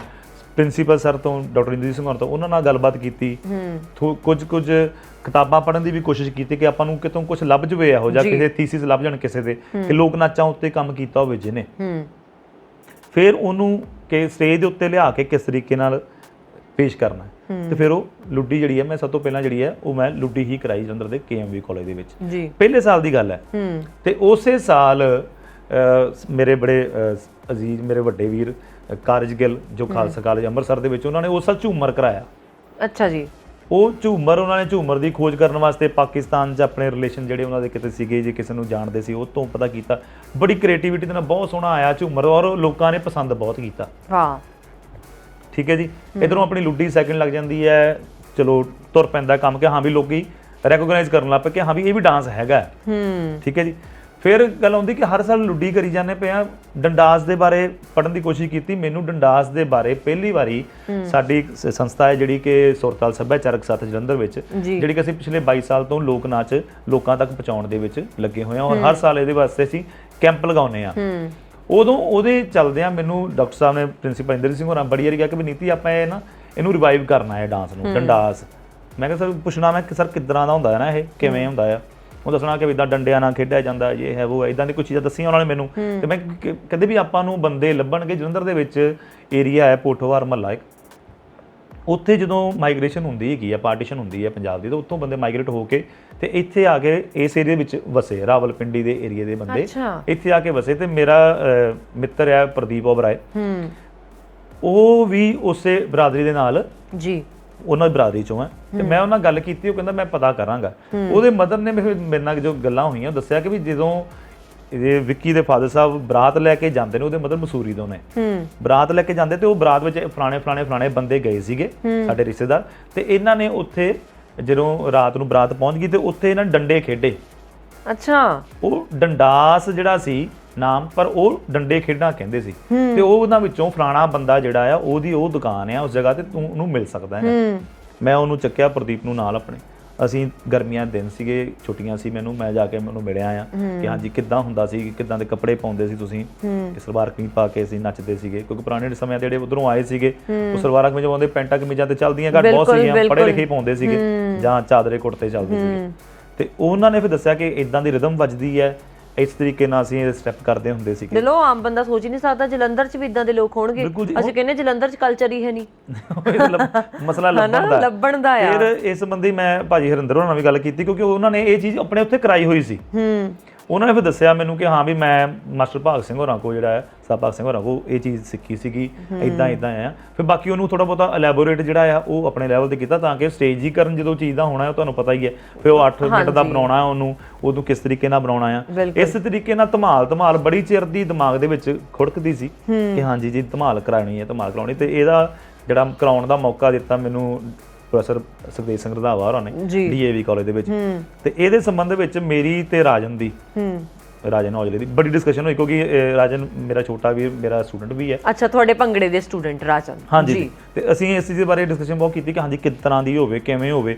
ਇਸ ਸੰਬੰਧ ਵਿੱਚ ਅਸੀਂ ਕਿਉਂਕਿ ਅਸੀਂ ਜਦੋਂ ਕਿਤਾਬਾਂ ਪੜ੍ਹਦੇ ਹਾਂ ਸਾਨੂੰ ਧਮਾਲਾਂ ਦੋ ਤਰੀਕੇ ਦੀਆਂ ਦੇਖਣ ਨੂੰ ਮਿਲਦੀਆਂ। ਇੱਕ ਮਿਲਦੀਆਂ ਨੇ ਜਿਹੜੀਆਂ ਮਸੀਤਾਂ ਉੱਤੇ ਜਿੱਥੇ ਮਜ਼ਾਰਾਂ ਦੇ ਉੱਤੇ ਨੱਚੀ ਜਾਂਦੀ ਸੀਗੀ, ਉੱਥੋਂ ਦੇ ਉਹਨਾਂ ਦੇ ਪੈਰੋਕਾਰਾਂ ਵੱਲੋਂ ਅਨਾਦੀ ਨਾਦ ਵਿੱਚ ਕਿ ਹਾਂ ਵੀ ਸਾਜ਼ ਵੱਜ ਰਿਹਾ ਹੈਗਾ ਵਾ, ਰਿਦਮ ਵੱਜ ਰਹੀ ਹੈ, ਤੇ ਉਹ ਆਪਣੇ ਨਾਦ ਵਿੱਚ ਮਸਤੀ ਵਿੱਚ ਝੂਮਦੇ ਆਪਣੇ ਅੱਲਾਹ ਦੀ ਮੁਹੱਬਤ। ਬਿਲਕੁਲ ਜੀ। ਤੇ ਉਹ ਦੂਜੀ ਮਿਲਦੀ ਹੈ ਸਾਨੂੰ ਕਿ ਜਿਹੜੀ ਧਮਾਲ ਜਿਹੜੀ ਛਿੰਝਾਂ ਦੇ ਵੱਜਦੀ ਸੀ, ਜਦੋਂ ਭਲਵਾਨ ਜਿੱਤ ਜਾਂਦਾ ਹੈ ਉਹਦੇ ਮੂਹਰੇ ਢੋਲ ਵੱਜਦਾ ਤੇ ਉਹ ਆਪਣੀ ਬਾਂਹ ਚੱਕ ਕੇ, ਲੱਤ ਚੱਕ ਕੇ ਤੇ ਆਪਣੀ ਜਿਹੜੀ ਜਿੱਤ ਦਾ ਇਜ਼ਹਾਰ ਕਰਦਾ ਉਹ ਚੀਜ਼। ਤੇ ਅਸੀਂ ਧਾਰਮਿਕ ਵਾਲੇ ਨੂੰ ਛੱਡ ਕੇ ਅਸੀਂ ਸੋਚਿਆ ਕਿ ਵੀ ਆਪਾਂ ਇਹ 'ਤੇ ਕੰਮ ਕਰਨਾ ਹੈ। ਉਸ ਸੰਬੰਧ ਵਿੱਚ ਭਾਜੀ ਜਗਜੀਤ ਸਰੋਆ ਨੇ ਜਿਹੜੇ ਇਸ ਵੇਲੇ ਸਾਡੇ ਇੱਥੇ ਐਸਪੀ ਲੱਗੇ ਹੋਏ ਨੇ ਜਲੰਧਰ ਸ਼ਹਿਰ ਦੇ ਵਿੱਚ ਹੀ, ਭਲਵਾਨੀ ਨਾਲ ਜੁੜੇ ਹੋਏ ਨੇ, ਸਰਦਾਰ ਕਰਤਾਰ ਭਲਵਾਨ ਸਿੰਘ ਹੋਰਾਂ ਦੇ ਕਰਤਾਰ ਸਿੰਘ ਹੋਰਾਂ ਦੇ ਨਾਲ ਸੰਬੰਧ ਹੈ। ਬਿਲਕੁਲ। ਉਹਨਾਂ ਕੋਲੋਂ ਕੁਝ ਹੋਰ ਪੁਰਾਣੇ ਭਲਵਾਨਾਂ ਤੋਂ ਕਿ ਕਿੱਦਾਂ ਤੁਸੀਂ ਜਦੋਂ ਜਿੱਤ ਜਾਂਦੇ ਸੀ ਤੇ ਕਿੱਦਾਂ ਦੀ ਖੁਸ਼ੀ ਹੁੰਦੀ ਸੀ, ਤੁਹਾਡਾ ਉਹਨਾਂ ਜੈਸਚਰਸ ਕਿੱਦਾਂ ਦੇ ਹੋਣੇ ਚਾਹੀਦੇ ਨੇ ਭਲਵਾਨ ਦੇ, ਭਲਵਾਨ ਤੁਰਦਾ ਕਿਸ ਤਰ੍ਹਾਂ ਸੀ, ਉਹ ਇਹ ਚੀਜ਼ਾਂ ਸਾਰੀਆਂ ਦਿਮਾਗ 'ਚ ਰੱਖ ਕੇ ਫਿਰ ਉਹਨੂੰ ਕੰਪੋਜ਼ ਕੀਤਾ। ਤੇ ਔਰ ਬੇਸਿਕਲੀ ਅਸੀਂ ਆਪਣੇ ਨਾਲ ਰੱਖਿਆ ਉਸਤਾਦ ਬਲਬੀਰ ਚੰਦ, ਉਹਨਾਂ ਦਾ ਬੇਟਾ ਧਰਮਿੰਦਰ ਜੀ, ਉਹਨੂੰ, ਕਿਉਂਕਿ ਉਹ ਖਾਨਦਾਨੀ ਢੋਲੀ ਹੈ ਕਿ ਤੂੰ ਸਿਰਫ ਇਹੀ 22ਵੀਆਂ ਰਿਦਮਾਂ ਵਜਾਉਣੀਆਂ ਨੇ। ਅੱਛਾ। ਤੇ ਕਿਉਂਕਿ ਧਮਾਲ ਦੀਆਂ ਜਿਹੜੀਆਂ ਬੇਸਿਕ ਰਿਦਮਸ ਨੇ ਆਪਾਂ ਉਹ 'ਚ ਕੋਈ ਛੇੜਛਾੜ ਨਹੀਂ ਕੀਤੀ, ਸਿਰਫ ਤੁਸੀਂ ਇਹ ਤੇ ਇਹ ਵਜਾਉਣੀਆਂ ਨੇ, ਬਾਕੀ ਚੀਜ਼ ਜਿਹੜੀ ਸੀ ਆਪਾਂ ਫਿਰ ਹੌਲੀ ਕਰਦੀ ਬੰਨੀ ਤੇ ਸਟੇਜ ਦੇ ਉੱਤੇ ਉਹ ਆਈ, ਲੋਕਾਂ ਨੇ ਪਸੰਦ ਕੀਤੀ। ਬਹੁਤ ਖੂਬ, ਬਹੁਤ ਡੂੰਘਾ ਵਿਸ਼ਾ ਆ। ਔਰ ਮੈਂ ਸੱਚਮੁੱਚ ਹੈਰਾਨ ਆ ਕਿ ਸਾਰੇ ਜਾਣੇ ਕਹਿ ਦਿੰਦੇ ਜਲੰਧਰ ਵਾਲਿਆਂ ਨੂੰ ਕਲਚਰ ਨਹੀਂ ਪਤਾ ਲੱਗਦਾ। ਜਲੰਧਰ ਵਾਲੇ ਬਹੁਤ ਮਾਡਰਨ ਬਣੇ ਫਿਰਦੇ ਆ। ਦੇਖੋ, ਲੱਭਣ ਵਾਲੇ ਬੰਦੇ ਚਾਹੀਦੇ ਆ। ਜਲੰਧਰ 'ਚ ਵੀ ਬਹੁਤ ਸਾਰਾ ਕਲਚਰ ਹੈਗਾ ਆ। ਦੇਖੋ, ਗੱਲ ਉੱਥੇ ਹੀ ਮੁੱਕ ਜਾਂਦੀ ਆ ਕਿ ਭਾਈ ਜਦੋਂ ਟਾਈਮ ਹੋ ਜਾਂਦਾ ਨਾ ਕਹਿਣਾ ਪੈਂਦਾ ਆ ਹੁਣ ਸਾਡੇ ਕੋਲ ਟਾਈਮ ਨਹੀਂ ਰਹਿ ਗਿਆ, ਤੁਸੀਂ ਪ੍ਰੋਗਰਾਮ 'ਚ ਆਏ, ਤੁਹਾਡਾ ਸ਼ੁਕਰੀਆ। ਪਰ ਨੀਤੀ ਜੀ ਸੱਚਮੁੱਚ ਬਹੁਤ, ਜੇ ਤੁਸੀਂ ਕੰਮ ਕਰਦੇ ਹੋ ਨਾ, ਤੁਹਾਡੀਆਂ ਗੱਲਾਂ 'ਚੋਂ ਝਲਕਦਾ ਆ ਕਿ ਤੁਸੀਂ ਇਸ ਉੱਤੇ ਕੰਮ ਕਰ ਰਹੇ ਹੋ, ਹਨਾ। ਕਹਿੰਦੇ ਮਤਲਬ ਕਿ ਘਰ ਦੇ ਭਾਗ ਉਹਦੇ ਬੂਹੇ ਤੋਂ ਹੀ ਪਤਾ ਲੱਗ ਜਾਂਦੇ ਆ। ਸੋ ਮੈਨੂੰ ਤਾਂ ਲੱਗਦਾ ਕਿ ਜਿੰਨੀਆਂ ਗੱਲਾਂ ਕੀਤੀਆਂ ਇਹ ਟ੍ਰੇਲਰ ਆ, ਹਲੇ ਤਾਂ ਪਤਾ ਨਹੀਂ ਕਿੰਨੀ ਫਿਲਮ ਇਹਨਾਂ ਦੇ ਅੰਦਰ ਸਮਾਈ ਬੈਠੀ ਹੋਣੀ ਹੈ ਲੋਕ ਨਾਚਾਂ ਨੂੰ ਲੈ ਕੇ। ਪਰ ਦਿਲੋਂ ਤੁਹਾਡਾ ਧੰਨਵਾਦ ਪ੍ਰੋਗਰਾਮ 'ਚ ਆਉਣ ਦੇ ਲਈ। Thank you very much. ਬੈਠਕ ਵਿਦ ਵਰੁਣ ਕੌਰ ਮਾਨ ਦੇ ਵਿੱਚ ਅੱਜ ਦੇ ਲਈ ਇੰਨਾ ਹੀ ਆ ਜੀ। ਹੁਣ ਮੈਨੂੰ ਦੇ ਦਿਓ ਆਗਿਆ। ਦੇਖਦੇ ਰਹੋ ਪੰਜਾਬ ਮੇਲ USA TV, ਸਾਡਾ YouTube ਚੈਨਲ ਪੰਜਾਬ ਮੇਲ USA TV ਵੀ ਤੁਸੀਂ ਸਬਸਕ੍ਰਾਈਬ ਕਰ ਸਕਦੇ ਹੋ। ਸਤਿ ਸ਼੍ਰੀ ਅਕਾਲ।